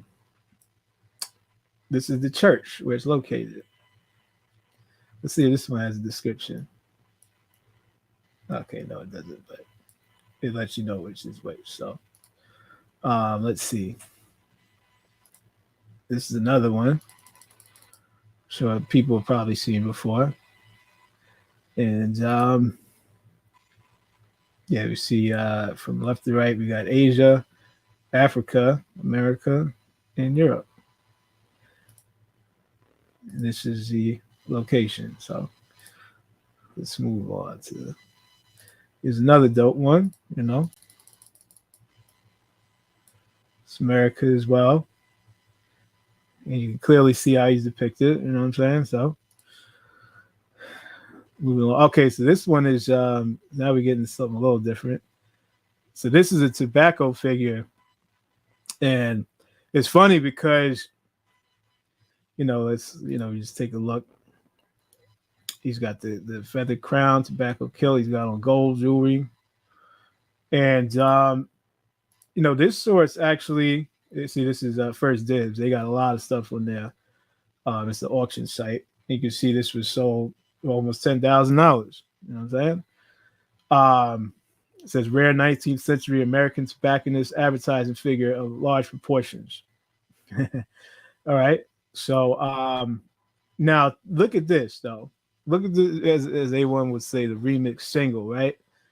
So a rare 19th century American tobacconist advertising figure of large proportions, well carved and polychrome decorated, modeled as an African American. Now, I mean, does that really make any sense? I mean, mainly because we weren't even being referred to that at that time period. But for you to distinctly say model as an African American, in a way, it's like you're almost snitching on yourself, because you could just say model as an African, but why say African American? And it's almost like you're connecting the people that are called African American today to they weren't calling nobody African American at the time when they referencing this. This is how you know that a lot of these this literature is being written by naive authors and authors that go under the general education system, where now it's just common knowledge that Indians was primitive, Africans were slaves, end the story, white people here and now immigrants. And that's exactly what I'm saying, because obviously whoever wrote the details for this piece, they were taking terms and throwing it back in the times where they weren't even being used. My thing is, I'm just correlating the fact that they specifically said an African American. You know what I'm saying? Because we know that, you know, the people who originally were classified as Indian are now being classified as African American. You know what I'm saying? So for them to specify African American, it's almost like they were kind of snitching on themselves, you know, in a way. That's the way I look at it anyway. So let's see. So that's that. Okay, here's a dope one. You know, this one has been around for years too. This image here, let's see. It's called the title, "The Savages Let Loose, or the Cruel Fate of the Loyalists," publisher William Humphrey, published in London, England, 1783. And it says, and this actual depiction is sourced from the Metropolitan Museum. And it says, military and civilian men are shown being murdered and strung up as trophies by natives whose feathered headdresses and kilts echo traditional allegorical representations of America. All right. So this is the black and white version, of course. I know I got the color one too, but again, you could even though it's black and white, you could see, you know, you could look at the hair, just look at the way that they detail the skin tone, etc. You know, these aren't, you know, your prototypical Native American. So, so there's a source there. Oh, this is a good one. The interview of Cortez and Montezuma in the city of Mexico, from John Harris's complete collection of Voyages and Travels, created James Min, published 1750 in London, England. And, here we got the colorized version, So a lot of you have seen this. I'm pretty sure this is what you would consider, or what you would call Montezuma here. And this would be Cortez. And you can just see not only the people, but the landscape. Look at in the background. And I know, again, Montezuma got a cape on, nigga. Like, how do you not mention that? That nigga got a cape. That nigga might fly. Exactly. Look how cut up the rest of them niggas is, man. Right. And this is just the way he's introduced. He's got a whole army marching with him just to go through the town. You know what I'm saying? And they got a cape on. That nigga, they masquerading this nigga around town with a cape on and a chariot, nigga. Yeah. So what are we talking about, man? Look how these niggas cut up, nigga. Yeah. All these niggas look like they in the gym full time. And that's what I'm saying. So they just came here and just they just dominated us. You know what I'm saying? Yeah. They just did what they wanted to do. And I don't even believe this picture right here. This is another Doctrine of Discovery lie. Yeah. But they actually depicting the towns at least, and what the description of the people are. Exactly. That's why I say you got to take these with a grain of salt and get what you got to get out of them. My observation is just stand on the fact of why are these people being depicted as so-called Negro. That's where I stand with it. You know what I'm saying? Yeah. For all we know, you think a nigga gonna build some palace like that free balling? Like nigga ain't got no underwear on and shit. Like, hey, look, nigga ain't got no underwear on. For all we know, them niggas had overalls on and shit. Exactly. Building that shit. And that's what I'm saying, because like here you bring out, the American Indian Encyclopedia pants 15,000 years ago. So, when you cross-reference and stuff like that, it doesn't make sense, Niggas still parading around like that. Like, come on, bro. Look at the magnificent, immaculate structure behind them. Come on, bro. We talking about exactly. And so it's just crazy. Like that is not what they tell you the people over here was really doing like that. You know what I'm saying? Like that's an immaculate structure, and it ties right into like, like we see the world fairs and things of that nature. You know what I'm saying? So, so this is just the source here, and so let's see what else we got. Oh, this is the colorized version of the one I just showed. This is the colorized version is actually in the British Museum. So this is in the British Museum right here. And that shit right there ain't nothing but of savagery. Like they want you to think these people were sad. At that point in time, right there, them nigga ain't had to have no axe. Right. We had guns over here, bro. We had one-shot shooters. When they show you the European with them, like, oh, I challenge you to a duel, right, and smack a nigga with the gloves. That was us. We was the ones doing that, man. Everything that they tell you they was doing, you gotta just kind of like, nah, y'all niggas lying. Y'all niggas been liars as long as we knew y'all. We ain't been trusting anything that you niggas tell us. So until further notice, and just by the fact that we actually do have sources to tell us that you niggas is lying. Exactly. And honestly, since you brought that up, this really would be considered like propaganda here, and literally in the title, it literally saying the savages let loose, you know what I mean? So, that's really, in a way, this was propaganda to put that sort of savage sort of, cliche on us, all it is really just them justifying, the certain things that they do, but yeah, so this is the source you can see in the British Museum, and so that's pretty much that for that. Let's see, this one is dope here. Yeah, this is also in the British Museum. You can see here. This is called Iroquois, print by Henry Bischoff. date 1910 to 1940. And the description says simply 2 Native Americans in the landscape, right? So, you know, you just see this. And again, these do not look like your televised Native Americans. They do not. These look like 2 Negroes to me. I'm sorry, yeah. So here's the sources: British Museum. You know what I'm saying? So there you go. Here's another little cute one. British Museum as well, titled "The Reconciliation Between Britannia and Her Daughter America." Print by Thomas Colley, published by William Humphrey. Hey, send that other one to me. That should have been a nice T-shirt. Oh yeah, for sure. I got you. I'll send that right. That one right there, the one you can scroll past. The Iroquois, right? Yeah. Yeah, I got you.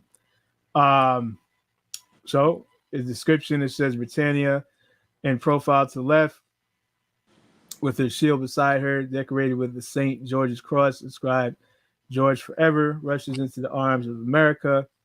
In profile to the right, a red Indian wearing feathered headdress and girdle, sandals, and flowing hair confined by a ribbon.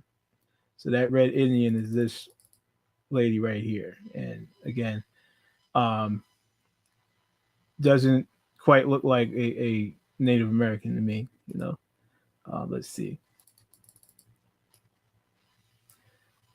So that's a little close up.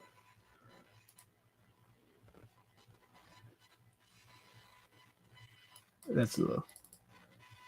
Oh, so this is the full version right here. You can see. All right. So, and again, these are the sources: British Museum. And yeah, so that's a nice little one. This is a nice little one too. Also in the British Museum, "The State Cook Making Peace Porridge," published by Edward Hedges, date 1782. Description: behind Holland stands America as a red Indian with headdress and girdle, feathers. He holds up a tomahawk in his left hand, and his right is a bow. The quiver is slung to his shoulders. All right. So that's a close up of America. You know what I'm saying? Let's see. This is more of a full body shot. Can I zoom in a little bit more? No, that's it. All right. So again, similar to a lot of the other depictions, you see the kilt, feather crown, brown copper skin, so-called Negro phenotype. You know what I'm saying? So there's a full view of the whole illustration. See here. You know what I mean? And here's the sources: British Museum. That's a pretty lengthy description, but there you go. Oh, here's another one that was pretty cool: British Museum. So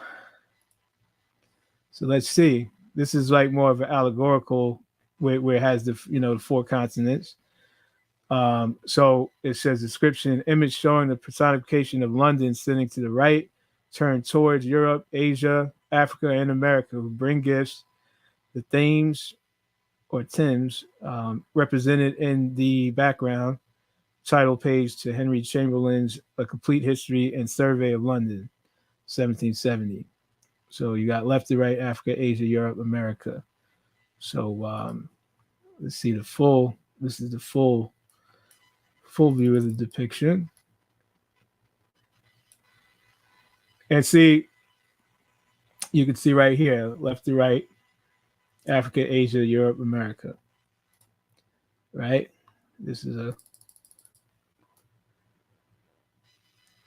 close-up version.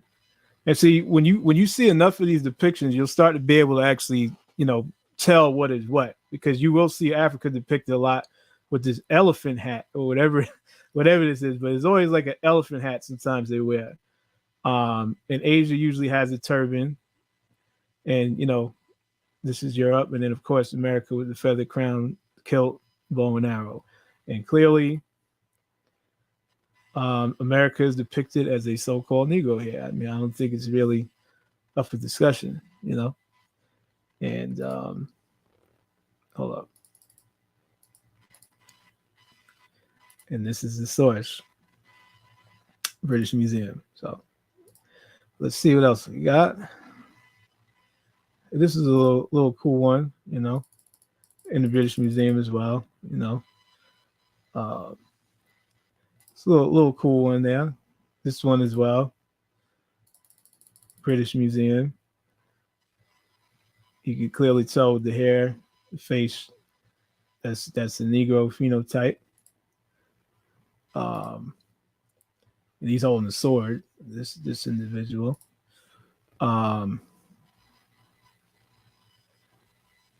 Yeah, this is one I know I've seen a lot of people.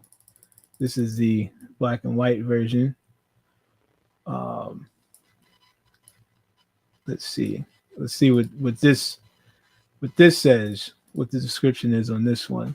So it says a view of Winchester in North America dedicated to Mr. President Mad Eye Son, published by S. Knight, date May 3rd, 1813.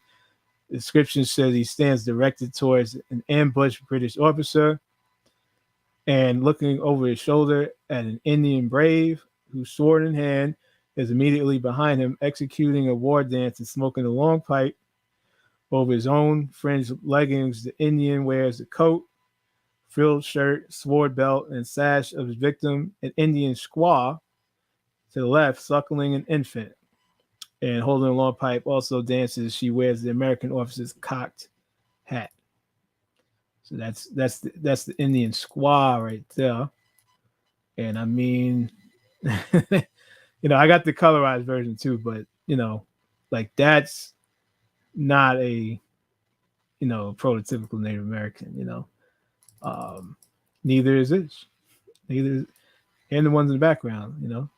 But I'm gonna get to the colorized one so you'll be able to see it better. Oh, here it is right here. Okay, cool.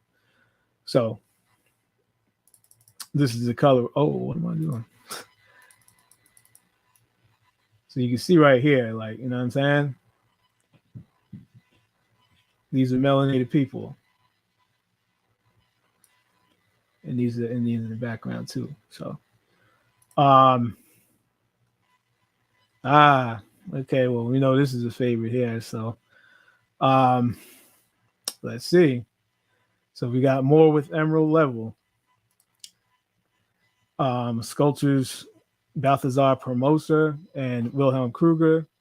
The jeweler, because this piece is so prestige, they wanted to present us in a way where they actually had a jeweler to, I guess, do the jewelry on the piece. So so this is dated 1724.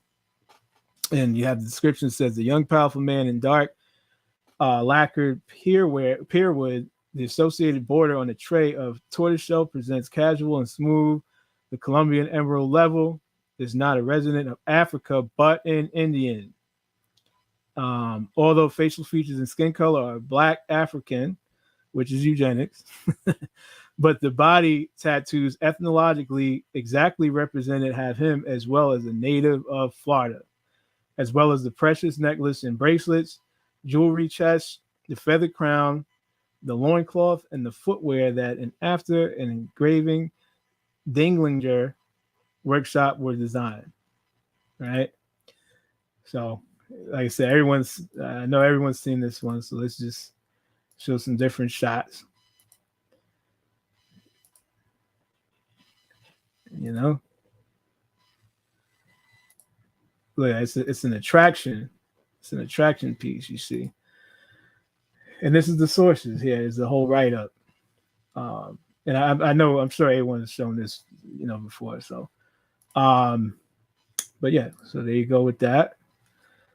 Also, here's another one, more with Country Stone Step. You know, I know everyone's seen this one as well.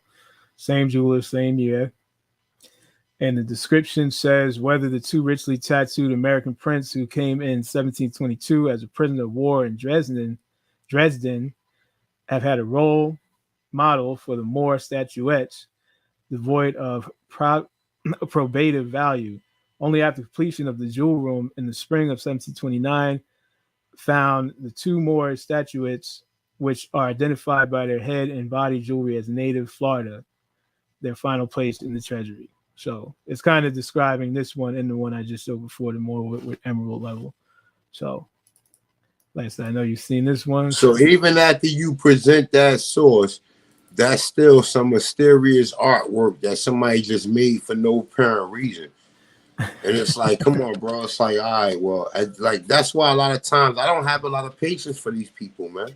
Well, that's what I'm telling you, because at that point it's just disingenuous. You know what I'm saying? Like, because you can't just ignore that like that. You know what I'm saying? Like, it just doesn't make any sense. I can't. That's why I'm here right now. You think I'm doing all this because I'm doing all this because it's like my bad. I thought I heard noise. It's obvious. It's like, come on, bro. How many times can we keep showing you images? You know, in this guy earlier, he said, when I see some sources, I believe it, man. People been showing you sources for eons, bro. Niggas are not made to understand this shit. No, that's denial. Because but I'm giving you sources right now. And this is still a beginning. You know what I'm saying? Like there's a lot of other things to dive into with this, so bro, they will fight you over the fact that you telling them that you're not from Africa and that your people were never slaves, man. They think we better than them just by us telling them that. You get in a room of Pan-Africans and you tell them, man, my people weren't ever slaves. Them niggas will literally probably jump you, yo. That's crazy. Oh, you think you better? Oh yeah, your people probably was a slave owner. Like, real talk, they wouldn't get it. Like, to the point where you might end up having to run up out of here.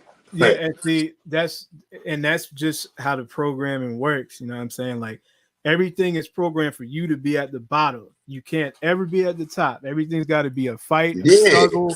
You can't ever win in the historical narrative. You always got to be under the boot. You know what I'm saying? And that's a real problem. That just shows that you have internal issues within yourself. Me, I look at myself way different than that. You know what I'm saying? I hold myself to a high degree. You know what I'm saying? And a lot of it is credited to people like you who have put out this information to let people know that you are more than just a pathetic, lowly slave that got whipped and raped at will. You know what I'm saying? Like, and that does a lot for your psyche. It does a lot for your confidence and the way you carry yourself in your day-to-day walk. I got on, I walk, I stopped through here. You see my icon? I wear Olmec made of gold and diamonds. That's what I wear every day. You know what I'm saying? Like, I'm letting you know jump what it is. You know what I'm saying? Like that. And once you understand that, you can pretty much navigate much more efficiently than you were prior to knowing this information, bro.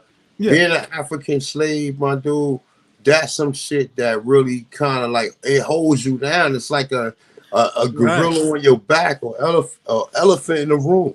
Right. You know what I'm saying? It's only going to hinder you. It's only meant to hinder you from any progression. You're always going to then have the excuse, oh, well, the white man and the white man and the white man, because the narrative is that the white man has done all of the stuff to you. I mean, and you can't escape it. You know what I'm saying? But when you know this information, it's like in reality, you really start to see. I mean, I don't want to say that you're superior, but in a way, yeah. You know what I mean? Like, you start to see, like, wait a minute, I'm the guy here. Like, you know what I'm saying? Like, these people are the Europeans. You know what I'm saying? And that's what I'm saying. Like, they have no problem, bro. No problem whatsoever of putting you as a fucking slave, bro. I'm telling you, they don't care. These people don't give two fucks about how we think about our own people, how we think about in a time right now where you got Sexy Red and these degenerate people out here. We need some type of we need some type of good news, knowing that we wasn't from over there, knowing we wasn't slaves. Right. Like how are you going to get empowerment from this degenerate nonsense that the well, I'm not gonna but let's say the people who run these record labels and entertainment companies, how are you going to get empowerment from the stuff that they are showing you on a daily basis, the imagery that they put out there, show, displaying of your people? Like you're not going to be able to aspire to be anything but I'm not even gonna quote. I heard some lyrics from that chick you just mentioned. It's just it's disturbing. Like, you know what I mean? Like, to know that our people allowing themselves to be used in that manner by these people who are literally using this music as a genocidal tactic on us. You know what I'm saying? Well, for her to even be heard, it's a problem. But that's what I'm many saying. people really want to listen to that type of nonsense. They don't, but they're just so programmed at this point. And you understand, like I make music, you know what I'm saying? Like so music is like the biggest frequency there is, you know what I'm saying? And when you're constantly putting in your mind and your spirit and your body whole, all that stuff, kill, die, drugs, alcohol, when you're constantly putting that in your body, those spirits are developing in you, and those actions are only going to spew out of you. You know what I'm saying? Once you program enough of that into your brain, you know what I'm saying? So, like me, I don't believe in age, and I definitely don't believe in the Gregorian calendar. But according to the Gregorian calendar, I would still be in my 30s, right? So, but I listen to old school music. You know what I'm saying? Like, I don't listen to none of this stuff. You know what I'm saying? I can't, because it just I don't know. I don't want to get off into that conversation, but yeah. But but in a time like this, the fact that we ain't had no good news, no. Tell me, prior to what we talking about now, what good news did Black Americans have? Oh, they was told 2,000-3,000 years ago that there was some black people who had pyramids the way over there somewhere. Mm-hmm. That's the only thing good that they tell you. And then the only other good thing about it is that they show you a pseudo version of African culture to have you think that these people is okay. They doing their thing. Right. They're natural. Like that. Other than that, what do you have, bro? What do you have? They're not telling you none of the science. But what have we found out so much? Everything in your house, the light bulb, the toilet bowl, the fucking stove, refrigerator, table, chair, boot, shoes, dustpan, toothpaste, lotion, soap, etc. We can go further and further. All came from your ancestors, my dude. Exactly. So, and that's the crazy thing about it. Like, and then the thing that's really crazy is how they then try to allow, people from Africa, no offense, but the people in Africa did not create any of these inventions, you know what I mean? And you can't contribute it to them because they still don't have it now. I was watching a video last night to the 5 reasons why Black Americans leave Africa. It was some shit like that, right? And they were showing first of all, they were saying that they don't even have numbers on the houses to where you can't order nothing. They said one thing, Black Americans mad because they couldn't order nothing online because they said most of the houses don't even got numbers on it. Whoa, snap. No, go figure that. They don't even have numbers on it to where you can't even get mail. That's the first. But then again, when you think about it, I mean, well, it depends on where you're at. Because, you've seen some of them areas over there where it's like you basically living outside, like, you know what I mean? But the actual houses, I didn't even think they don't have house numbers. That's crazy. Yo, check that video, April Dawn. Check that video. You're going to laugh like a mother. I laughed throughout the whole video, right? Because it was a black woman, and she was like complaining really about nothing. She was like, oh, you know what? I get almond milk. She said, I get almond milk over here, and it only lasts 5 days, but when I get in America, it lasts 10 days. She was mad about that, right? Look, she was mad about some shit like that. And I was like, damn. I'll be mad too. My almond milk. I got my almond milk. Yo, I said, I said, what the fuck? And I'm thinking of it. I'm like, yo, Let's see. You, bro. you done got used to a certain way of living, and hey, but you get what you signed up for. You know what I'm saying? Like, Bro, that shit was you hilarious, wanted to man. go reconnect with your ancestors, and well, there you go. You know what I'm saying? Bro, and they said there's no jobs over there, right? There's no jobs, and they said most of the time, Black Americans get lured by the fact that it's cheap living over there. Right? Oh my They said God. there's no running water. In some places, the electricity go out at a certain time. They said Black people said skirt, let's get out of here. Of course, man, Skirt, because you nigga, like skirt, let's get out of here. Like this ain't the place to be. think of how crazy that is. You giving up everything that you done built over here to go over there off of some pseudo narrative. You know what I mean? That you connecting with your ancestors like that. But somebody sold you a hell of a pitch, man. Because they like people, they make you think that Africans, because they drive Mercedes Benzes and they got a different smell to them than we do. So that's how we know definitely we not them, right? Nothing make them smell good. Even Versace, even Carolina Herrera, Bad Girl and Bad Boy. Like, look, no. What is that? Good Girl and Bad Boy, right? Look, they don't even, that shit don't even make them smell good, nigga. That shit though, Izzy Miyake won't make them smell good, nigga. No cologne you can think of. When we throw all cologne, nigga, that we be stepping, and we ain't gotta put that much of that shit on. Them niggas be spraying that shit in their shoes, spraying shit in their shoes. Niggas spray under the underarms, everywhere, nigga. You like, god damn, nigga. The fuck, nigga, you just came from Macy's. You just came from Macy's and the gym. Cause that's how I smell. Yo, like you just came from. So you just got finished working out with Versace on, cause that's what you smell like. Yeah, that's great. Well, I mean, we don't even got to get into the cultural differences. A lot of them still try to argue these.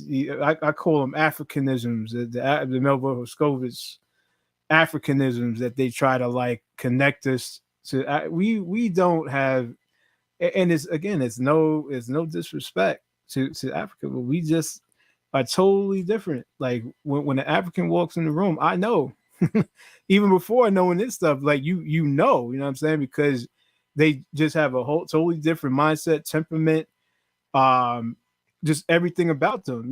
Different food, different culture, different music. And we just, they're just not the soul. Like they can't show me an African, soul music. You know what I mean? Like the blues is just not in them. Jazz is not in them. You know what I'm saying? Rock and roll is not in them. You know what I'm saying? Like we just have something different within our being, and it's a totally different vibration. So like, until you can show me the African Michael Jackson, the African Michael Jordan, whoever, like, there's got to be some sort of correlation to show us that we're the same people. And then when you cross reference to the Olmec, and that in reality they're the ones who created, are credited for basketball and football, and those are the two main sports that we do play here that are not played over there. And really, basketball is more of a new thing over there.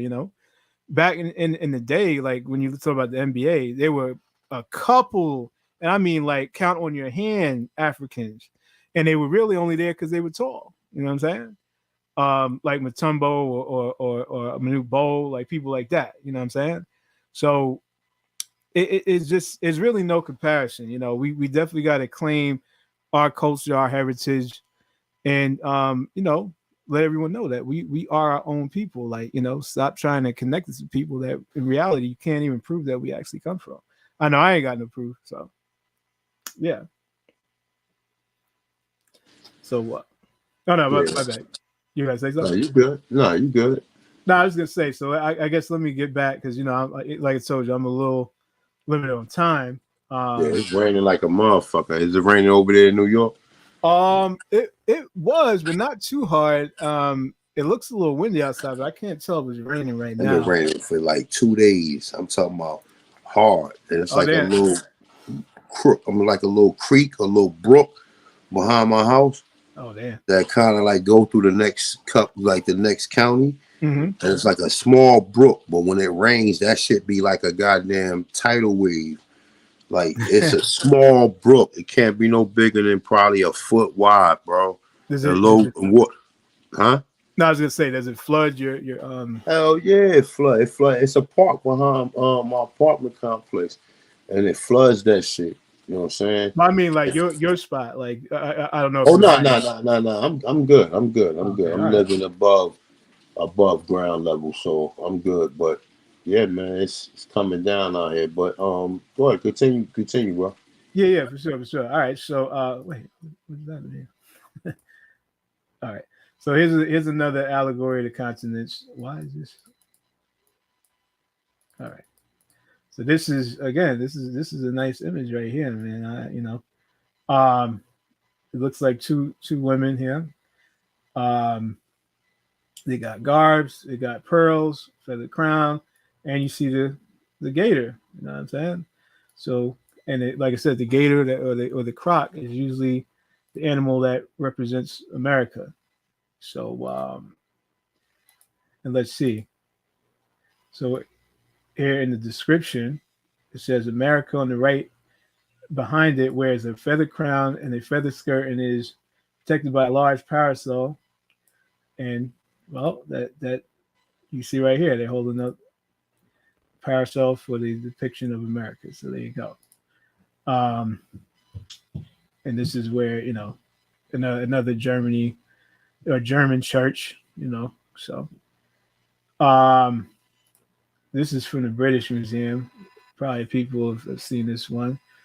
But you can see two figures here smoking. You see figures in the back as well, gathering tobacco, stuff in barrels, and you see what you would call a Caucasian here as well. Now, let's just observe this though, right? Because the average person might, first of all, never mind this, and just look at this and say, "Oh, this is slavery," right? But does this look like a slave master really? Like, does he have a whip? Is he whipping anybody? Like, it looks like to me trade is being conducted here, and this is just a merchant. Because you could also see another Indian here with a feather headdress with the parasol. It's just kind of like to me it looks like they're just being courteous to their the person who they're doing business with. Doesn't Like look he's like chaperoning him, or like right. he's, you know what I'm saying? Plus, you see the sun Like here, so they might be trying to protect him from the sun. I don't you know what I'm saying? Like, so you could look at it however way you want, but it doesn't look like there's any real hostility going on. This looks like people practicing their trade, and you have a merchant here purchasing goods. So let's see what the description says. It says tobacco paper with advertisement for rolls of West Virginia, a pair of American Indians smoking pipes with them, between them a view of black children working in a tobacco plantation. A white man speaking to one of them is sheltered by a parasol held by another Indian. Right. All right. So now the thing is, though, is you can see here they're calling these people black children, right? But these people are Indians, yet they're pretty much depicted the same way because even one of them has a tobacco kilt. You see? So how is it that these are black children, but these are Indians? You know what I'm saying? So in reality, it's like really they're the same thing, and it's kind of showing you how the terms are being used interchangeably. So there you go with that. What's this? Oh, okay. And a lot of time, them black boys are like part of an internship. So Right. that's the reason why you always see them, because they are the ones that's being groomed to take the role after the whatever chief or whoever's in charge of that so-called agriculture or that resource. Right. Exactly. So, and again, I got a source telling you that black boy was a term used to describe the Indians as well. You know what I'm saying? So this is I know a famous depiction of Christopher Columbus that a lot of us have seen. This is the actual book it comes from. Let's see.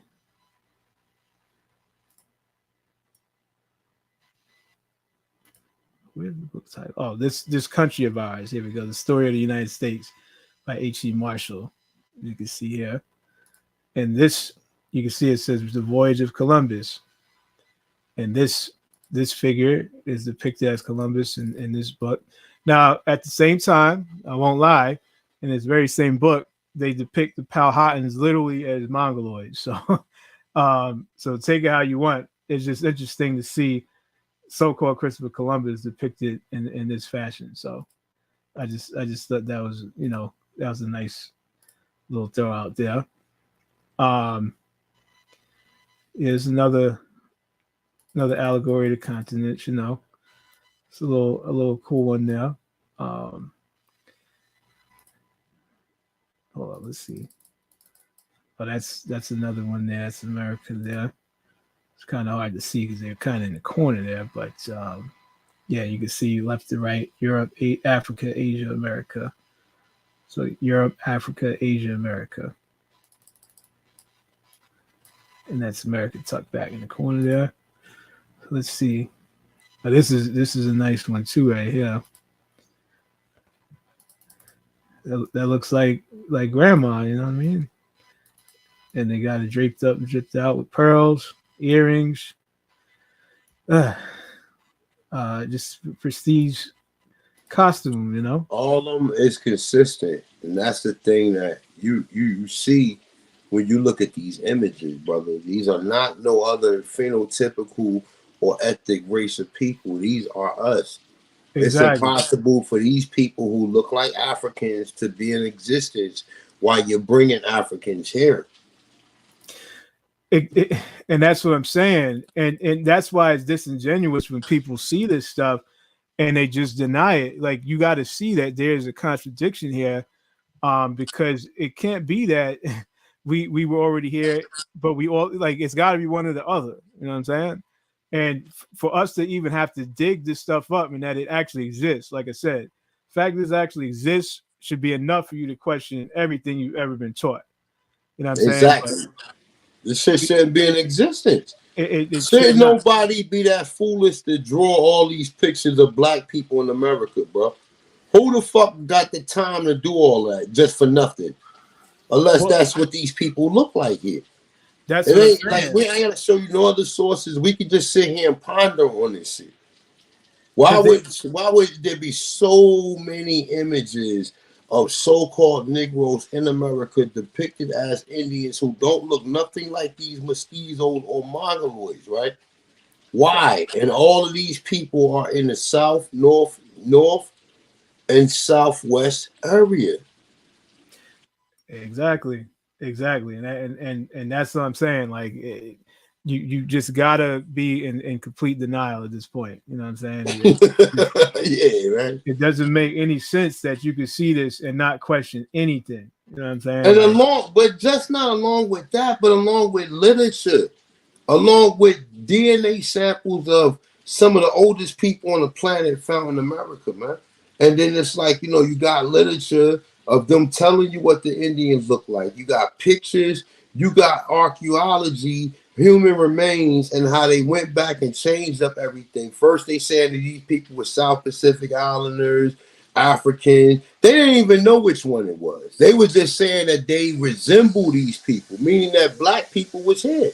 Right. That's what resemble means. It don't mean that, they got to be South Pacific Islanders or African. They saying that their cranial is similar to the cranial of the ones that they found between them particular continents, islands, etc.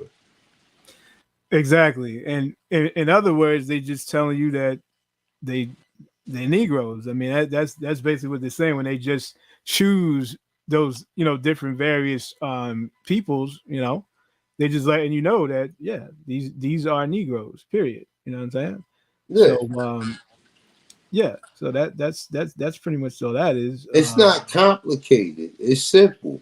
Right. See, you gotta when you sourcing it, you gotta show. And then along with the fact that even after everything is said and done, they're classifying Indians in a classification where they saying Africans or black people was classified. And people that shit just go right over their head. Oh, so they classify Indians as colored. Okay, the colored people was the so-called Negro. When you look at Jim Crow, it says colored water fountain only. It don't say nothing about black or Negro. And then later it became Negro. Right. Absolutely. Absolutely. So whatchamacallit? So they okay, yeah, so here we go. This is a good one here. I'm sure people have seen, but yeah, this is Inca. It clearly says Inca. And when we look at the individual being depicted, what does that look like to you? I'm just saying. But you know, again, because then we can just say, "Oh, this is looker shit." But thankfully, we have the Amsterdam Pipe Museum, and we'll just see what they call it. You know what I'm saying? So it says standing Indian with feather headdress, cigar box label.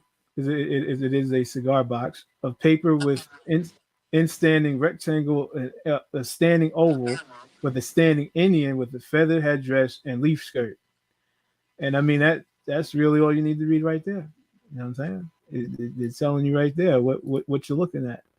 And 1930, 1960, and this is what I'm saying. You look at something like this, and again, 1930 to 1960, this was created according to the Amsterdam Pipe Museum. So why would Caucasians still be depicting Indians in this manner in the mid 1900s if they were only depicting them as so-called Africans because they didn't know what Native Americans looked like at that time? So let's cut it out. So this is a dope one. This is also in the Amsterdam Pipe Museum, as you can see. Same consistent depiction, and this I believe is some sort of vase. Yep. Got the red, white, and blue going. You know what I'm saying? Now, if you see that right there, man, and you talking about some DNA after you see that, man, you are totally indoctrinated, man. And like I said, they're the type of people that I need to get away from immediately. Exactly. I have to get away from you immediately after seeing something like that. And then you coming to me telling me that's a black person, but that ain't my people. I have to see his DNA. Come on, fam. Nah, that's some BS. That's some BS. And you can see right here on the barrel, it says Virginia, but again, this could be looker shit, right? So let's see what the Amsterdam Pipe Museum says. Tobacco Indian with packaging. Oh my God. Hold on. Let's see. Sorry, I just got a phone call. 1 second. So description: stoneware snuff jar with pear shape on a flat foot. The neck rim is cylindrical. Front painted in multicolor with a tobacco scene with standing Indian with feather headdress and feather skirt, smoking an elongate pipe on the right. A tobacco barrel, on which Virginia. So that's all you need to read right there. 1830s to 1890s time period. I mean, there you go. It's telling you right there. So don't. But you show that to these Negroes, and these Negroes still come up with some explanation in their mind because they know that if this is an Indian, then they can't be no African. That means that definitely you ain't no slave. And these niggas don't want to let these niggas gonna go scratching and clawing, bro. They're not, you know what I'm saying? They gonna be scratching and shit like from the word slave, bro. They just don't get it. Exactly. And I mean, again, don't come crying to me because a lot of people cry and say that I'm lying, but I'm not telling you this. It's the Amsterdam Pipe Museum that's telling you. Where's them Indians at? Just tell me that. Listen, I'm just saying. I mean, I know I heard a And lot of then stuff. look at the look. Okay, let's this is for the people on the slow bus. So the Indians looked at like this, right? Like he's showing, right? And these same Indians was classified as colored. Ding ding ding ding ding ding ding ding ding. Like what Exactly. part don't you fucking understand, nigga? My bad. I'm sorry. I just No, got to you answer a good. text I'm real quick telling you know. because it's okay. All right, hold on. Let's see. All right, let's try to. I'm gonna try to get through a little bit more before I gotta you know. So this next one. This one is real dope. As well. This one's real dope as well. So this is in the Amsterdam Pipe Museum as well. And let's take a look. So, I mean, now when you look at this figure, what you know, like I don't know. Somebody's got to tell me what this is of, like because I mean, clearly, clearly, you know, well, you can see it's not colored in, but he has a feathered crown, same thing. But just look at the features, you know what I mean? Like I, you know, I don't know. Somebody's got to tell me what Bro, this it's the is. same thing we've been saying all throughout America that these niggas is saying every individual picture is fake. But somebody took the time to make this into a cigar pipe. This is a pipe. Look, a white man would agree with you, and even an African agree with you. But these Pan-Africans won't. Well, If you could show that to white people, it's against their Chinese people, religion. huh? Pan Africanism is got to be a religion at this point because it's just like, well, I'm not even going that, but it's It's against their about being a religion. victim. And believing your ancestors got whipped on their ass. Well, that's why Like they the tell Barbie me. had the paddle. Look. Right. Yeah. Now, yeah, that's some strange Yeah, activity right no, there. believing your ancestors got whipped on their ass, and Jabari got the paddle, so it all adds up.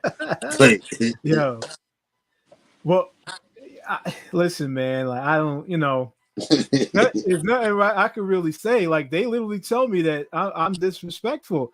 I'm just putting out information. Like you know what I mean. Like this Bro, exists. if you show that to You may any, not want it to exist, but this exists. This is here. but if you Somebody show that made to it. any ethnicity, you could take it to an Indian man. Like, look, from your observation of this picture right here, we're trying to find out this person ethnicity and race. What race of people do they look like? A nigga. Take it to a Chinese person.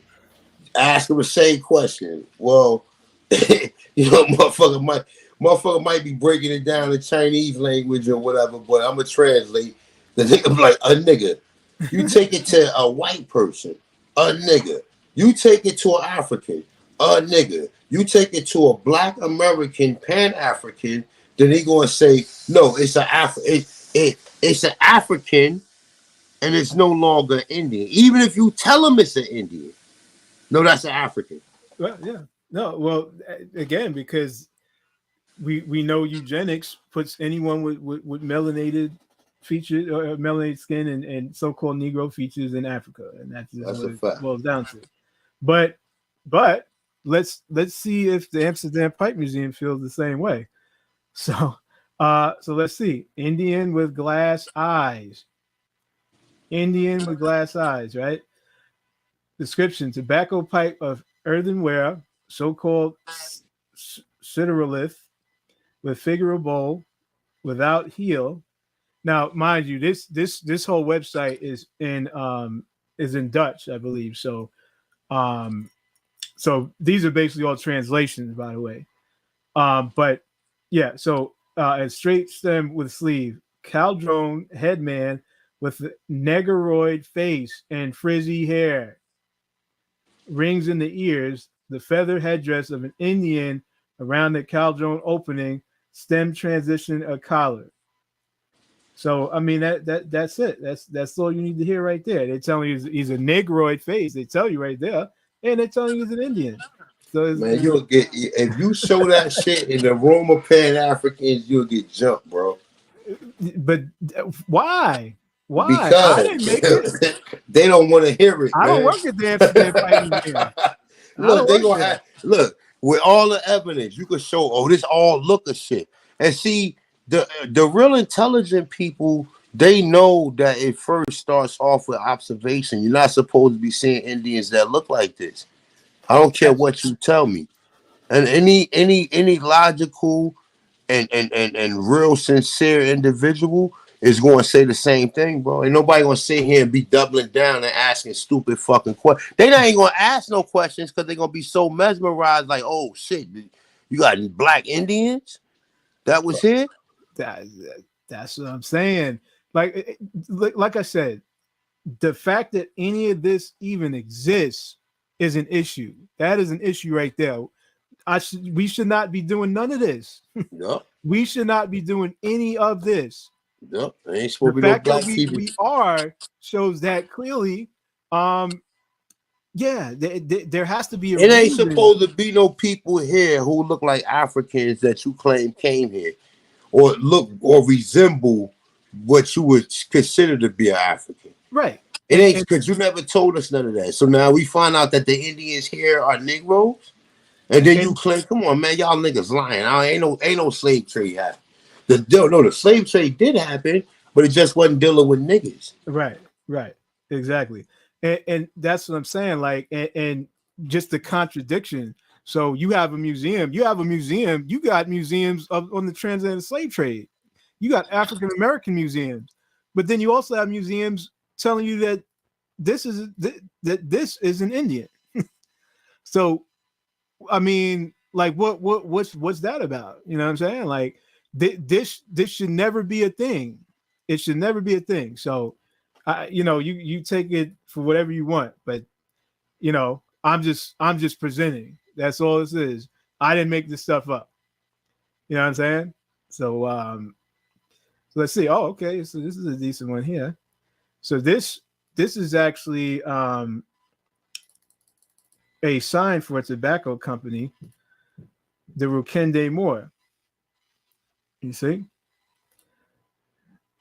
And now, see, they try to write it off as a stereotype, and things of that nature. No, these signs were created to show you who were the masters of tobacco and who they got the tobacco from. It's not a stereotype. Like, they see in modern time, they try to write saying like, oh, this is them, depicting a slave and all this stuff. Like, no, that's not what it is. They're depicting the tobacconists who sold them the tobacco that got them to be able to start their business up. You know what I'm saying? And it says here, he has a bare, they call him a black man with frizzy hair. He has a bare torso, wears an indigenous headgear. You know what I'm saying? So I don't think like Africans was just coming here and then just putting on Indian headgear. You know what I'm saying? It doesn't really make any sense. Man, these niggas are beg a differ, bro.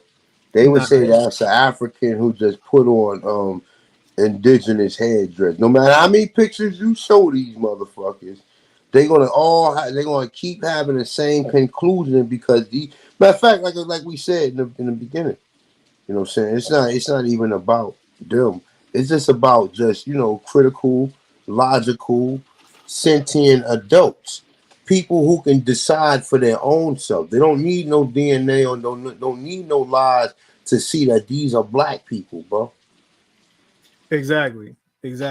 And so you see here, again, this is actually the actual tobacco factory. The tobacco factory, they Rukende Moore of the Taconis family in Hirivine, I guess that's the way you pronounce it, was able to flourish thanks to slave. See, they're going to call it slave labor on the plantations in the U.S.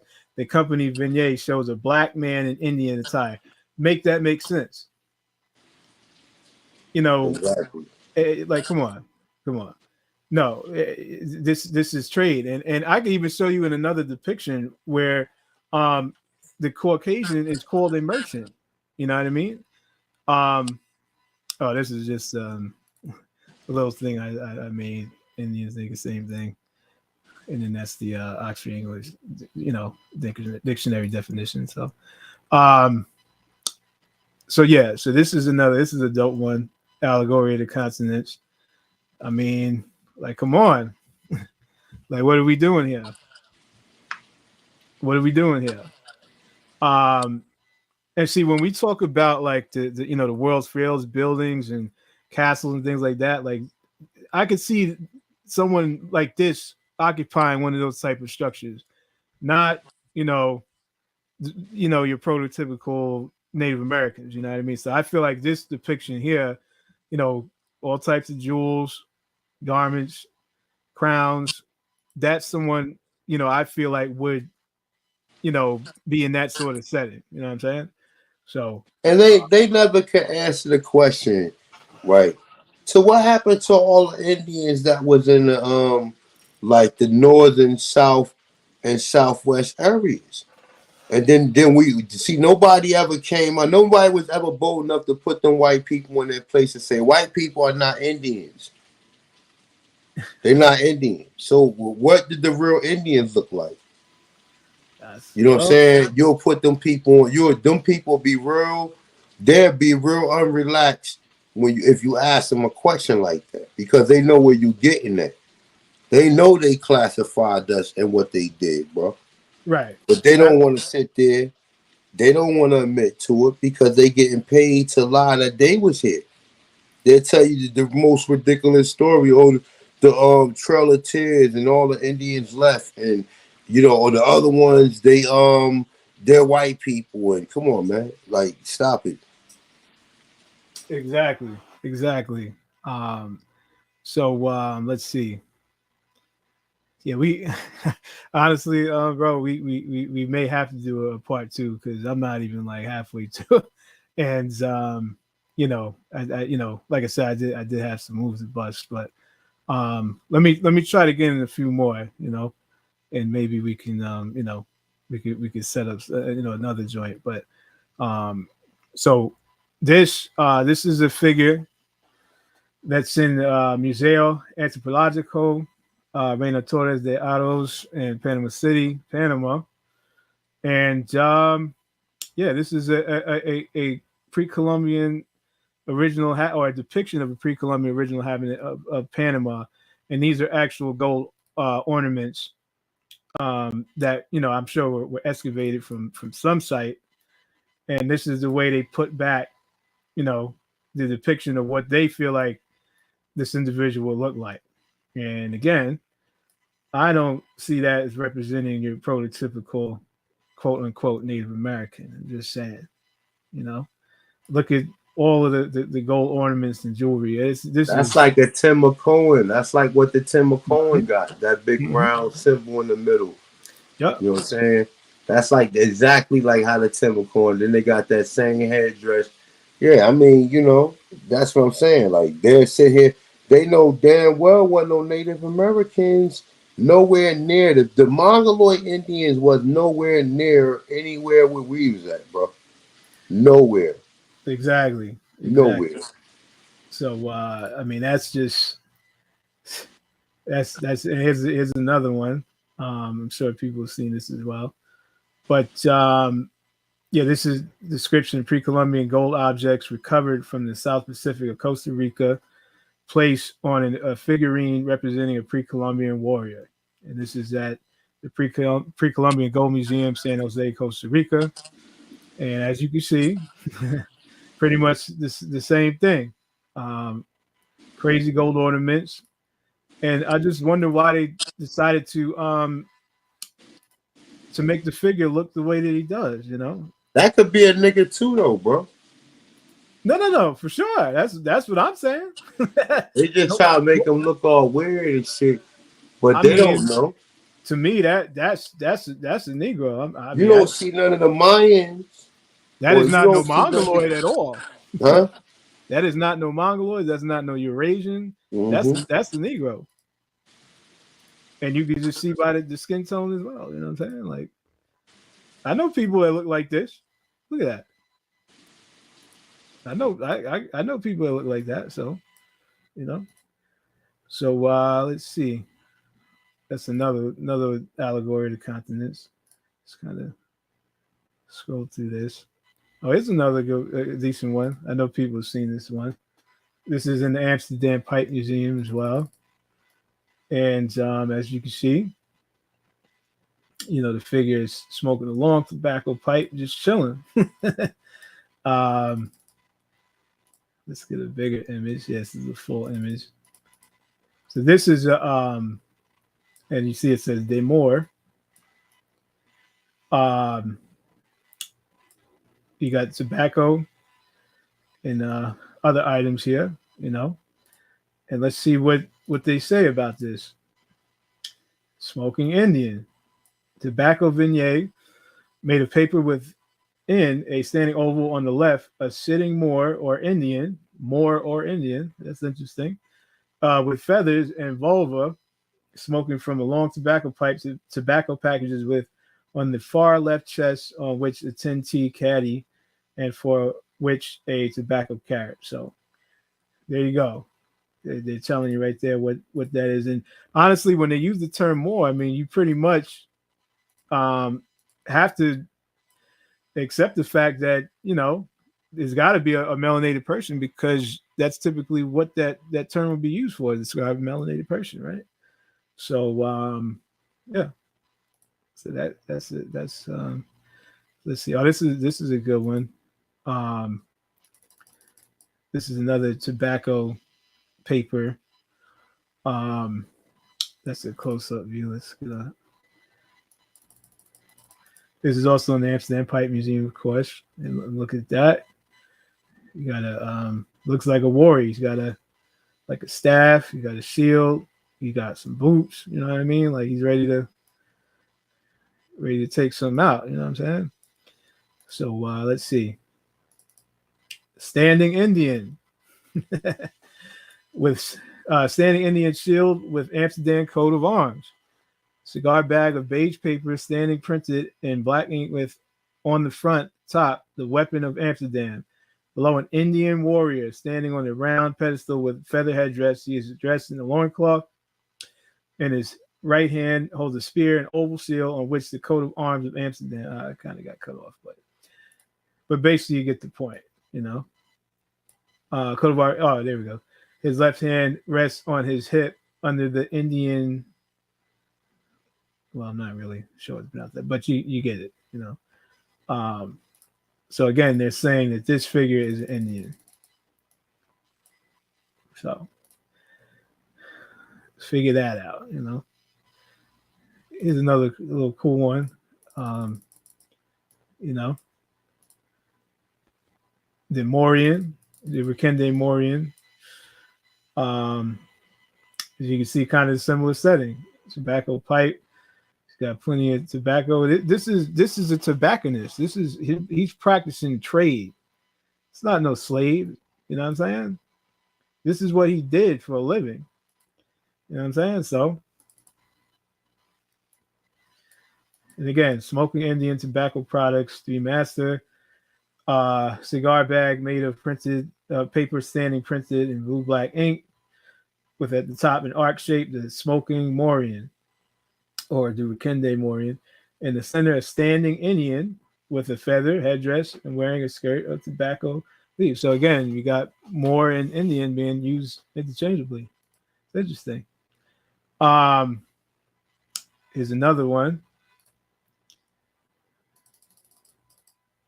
This is also in the Amsterdam Pipe Museum, and you can see clearly phenotypically this is what you would call a so-called Negro, and there's no denying it. I mean, like it's just straight up, so this is the full view. Again, same sort of setting. This is different characters, same. They were Rekende Mauryan. And let's see what they say. Smoking Indian.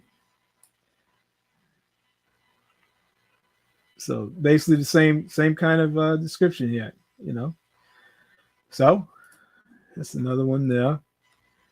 Oh, here's another one that I'm sure a lot of people have seen. We got some dark figures here. Now the landscape is kind of funny on this one, but I guess we'll see once you read the description why. Here's another dark figure. And this is the full landscape. Looks kind of oriental, quote unquote. And let's see. So this is in, I think this is in the Region Museum as well. It is, yes. Hold on, I think I'm zooming a little bit too far. So it says tile panel, anonymous, circa 1700. This tile field was probably, oh yeah. So this tile field was probably part of the wall covering of a room in a palace. The decoration is particularly powerful. The figure of Ganyan, a Buddhist deity, at the top right is directly based on the Chinese woodcut. The striking black figures represent Brazilian Indians and have been added to make the scene even more exotic. So there you go. And it's not me saying that. That's the Rijks Museum in the Netherlands. And these are those striking black figures once again. So there you go. Oh, this is another dope one. Allegories of the continent. And I mean, like, just look at that. This is like, you know, like I said, at times they could depict us looking primitive, and then at times they could depict us in royalty. You know what I mean? This is royalty here. So, you know, this is pretty dope. Let's move on. It's another little one. Yeah, that Indian leans on the barrel holding a pipe with tobacco leaves. So just a little quick look at that, you know. And oh, this is another one. A lot of people, you know, unfortunately, this has been shown as American Aborigine, but again, you can see at the bottom it says gory. And yeah, unfortunately, this is another King of Bar near Goree, Senegal. From Costumes de Difference Pays, 1796. So unfortunately, this is not American. This is African. So let's see. Okay, yeah, this one is actually cool. This is actually a big clock. And this is the Indian figure on the clock here. Again, tobacco, long pipe. This is the actual clock here. The figure I think would be right here on the clock. And also, yeah, you see here is the Indian. Here is the Caucasian, or what, you know, what they call European. And let me get a close up of the European. So yeah, you can see him there. He's smoking a tobacco pipe. He's enjoying the good tobacco he was just supplied with. You know what I'm saying? And let's see what the museum says. This is also in the Amsterdam Pipe Museum. So tobacco Indian pipe merchants. You see? Let me see what this says. Three masses in. So in the spans above, left a standing tobacco Indian with carrot, and the right a standing merchant with a long pipe. So they're telling you that this guy was not a slave master. He wasn't a slave trader. He was a tobacco merchant. This guy right here, right? This guy right here is the Indian, all right? So I'm just the messenger. Yeah, this is a nice little one too. That's also in the Amsterdam Pipe Museum. Oh, here we go. Okay. So this the description of this one is interesting because it does kind of drop some jewels, you know. Well, it kind of explains to you how certain terms were used interchangeably. You know what I'm saying? So, so this is the source. This was actually sold at an auction. And you see it says a rare circa 1900 paper mache tobacconist Indian black boy advertising shop window display figure. All right. So again, they're calling this the Indian, but also calling it a black boy, right? So I want to just see what the description says, right? So it says by 1860, the accepted sign for tobacconists was a cigar store Indian. As tobacco got popular, the signs for the tobacconists followed naturally, and since tobacco was connected to Indians in the popular imagination, and these signs were usually Indian figures, they appeared in front of tobacco shops, usually over doorways, and were called black boys or Virginians. You see? So they're telling you that black boy was used interchangeably for Indian. These Indian figures that were used to advertise tobacco, because obviously tobacco is an American crop, and the Indians were cultivating it, right? And these same Indians, they're calling black boys. And you can clearly see they made sure they made them look black, quote unquote. So, I mean, again, it's not me. I didn't say it. So, cigar store Indian, circa 1790, origin, location, Scotland.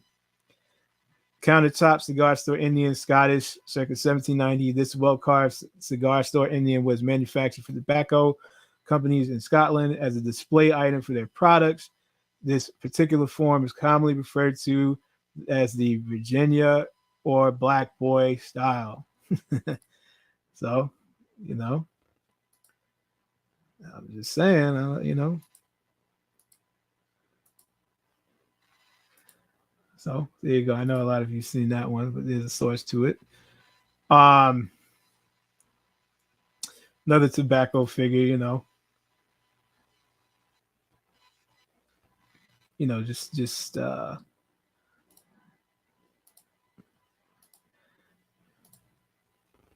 another auction piece. You see the price there, nearly $7,000. This is going for, and they, you know, they calling the cigar store Indian. So we got the sources. So, you know, just another quick look. Okay, so here's another tobacco figure.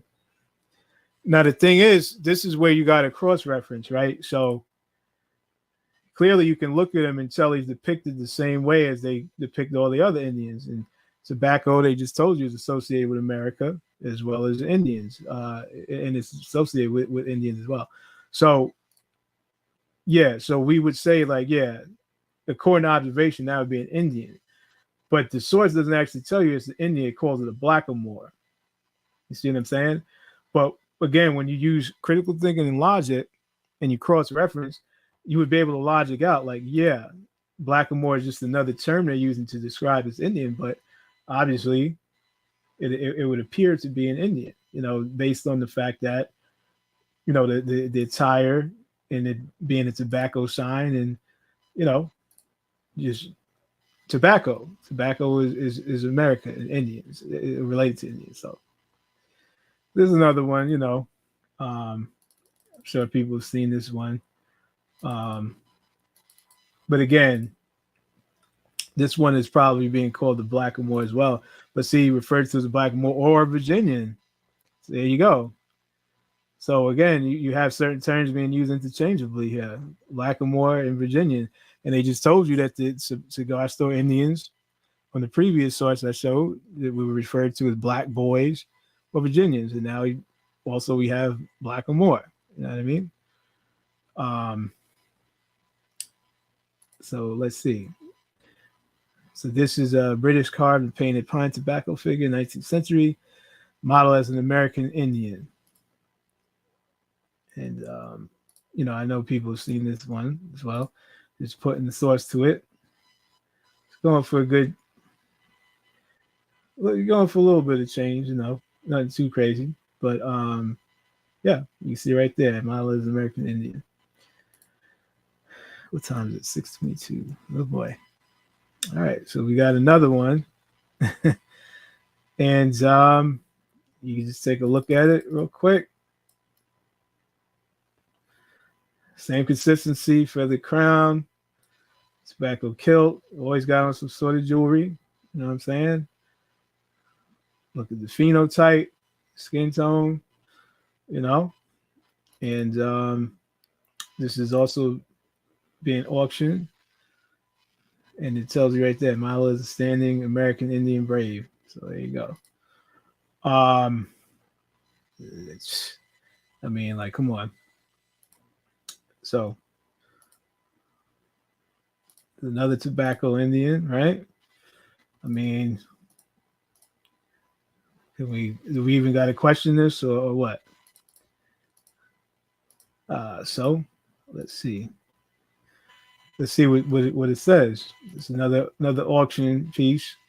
It says 19th century carved wooden countertop figure of a Native American man with spear. All right. So there you go.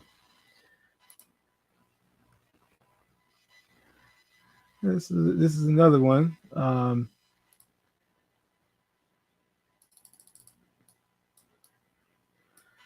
You got the big pipe, a little exaggerated, but you know.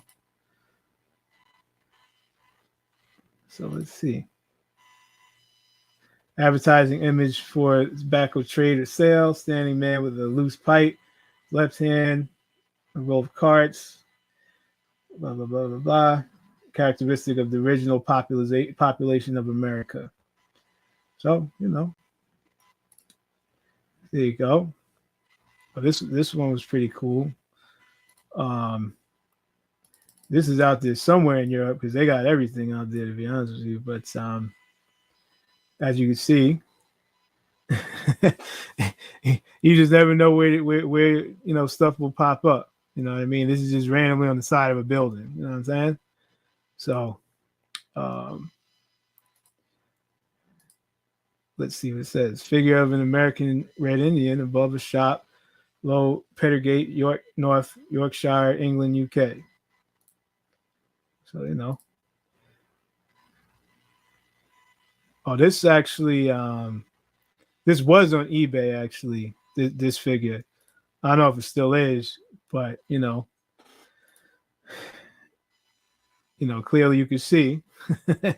You can see the clear features there, you know. Same outfit, you know. And antique vintage cigar store Indian. And yeah, I think this one cigar store feathers in. Yeah, they're trying to say that the same argument. As a result of European carvers rarely having seen a Native American, these early cigar store Indians look more African with feather headdresses and other exotic features. But we've already debunked that ridiculous nonsense. So just another one here. America looks like some sort of turban or something. Maybe some feathers there. Another one, another tobacco figure. As you see. Yep. And what does it say here? Rare and important William Rush carved trade figure. Now, here's the thing. Tobacconist figure of an American Indian by William Rush, possibly the earliest surviving example of a Native American as a tobacco advertisement. So, I mean, well, I don't know. It's just a little weird because just before they were trying to say, you know, they didn't know what the Indians looked like, but here they're telling you that this is a surviving, one of the earliest surviving examples of an Indian advertisement. So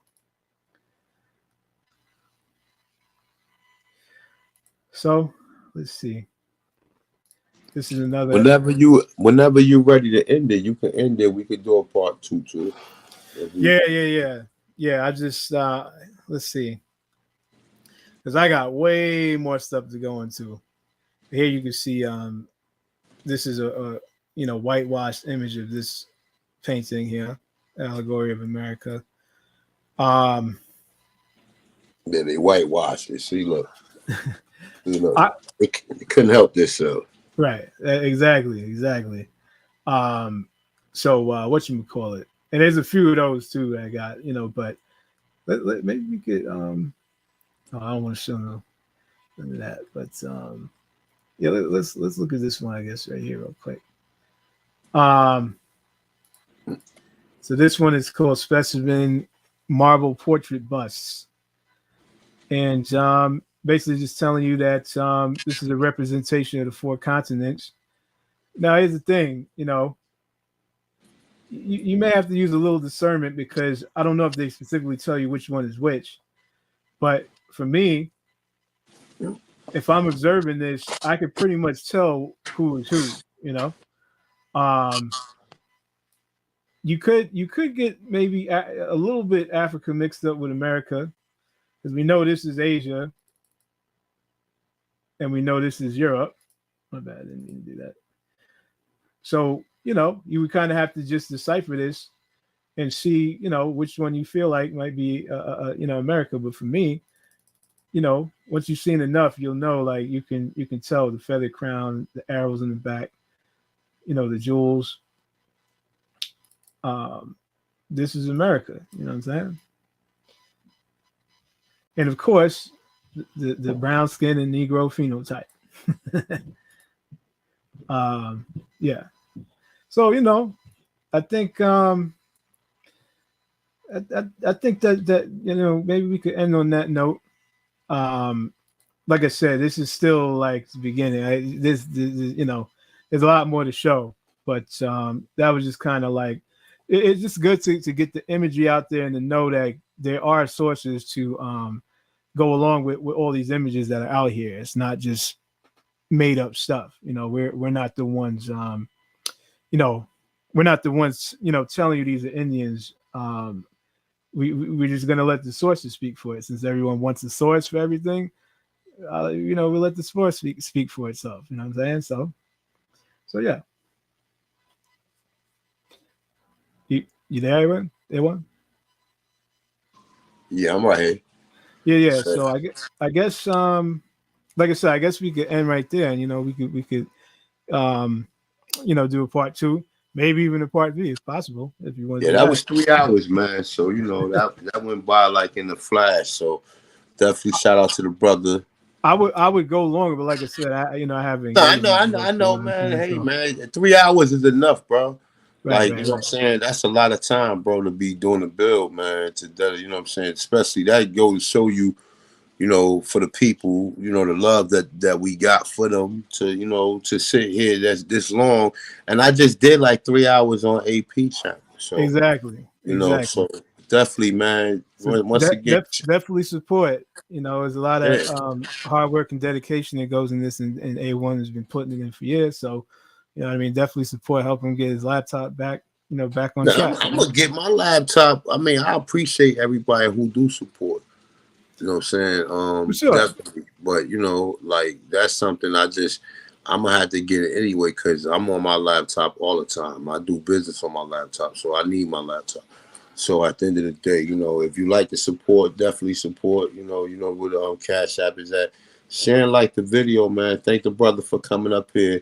You know what I'm saying? Dedicating his time out to show all these images of what our ancestors looking like, or just the description of them for the most part. Absolutely. I appreciate you for the platform, you know what I mean? And it's a pleasure, I mean, like I said, I've been listening for years, so it's like interesting to actually be a part of one of your builds. That's that's different. So I do. It's really about like I've been told a lot of the subscribers and the people in the chat room, you got something to share, just email me. You can come on and do a build anytime. You know what I'm saying? Especially if you can hold it down for at least 2 or 3 hours. So yeah, for sure. So definitely, man, shout out to my brother King of America. Shout out to you guys in the chat room, the Tonchans, the Aborigines, the Indians, the Pan-Africans, right? Fake Africans, pseudo-Africans, proxy Africans, etc. So with that being said, man, once again, man, thank the brother for coming through.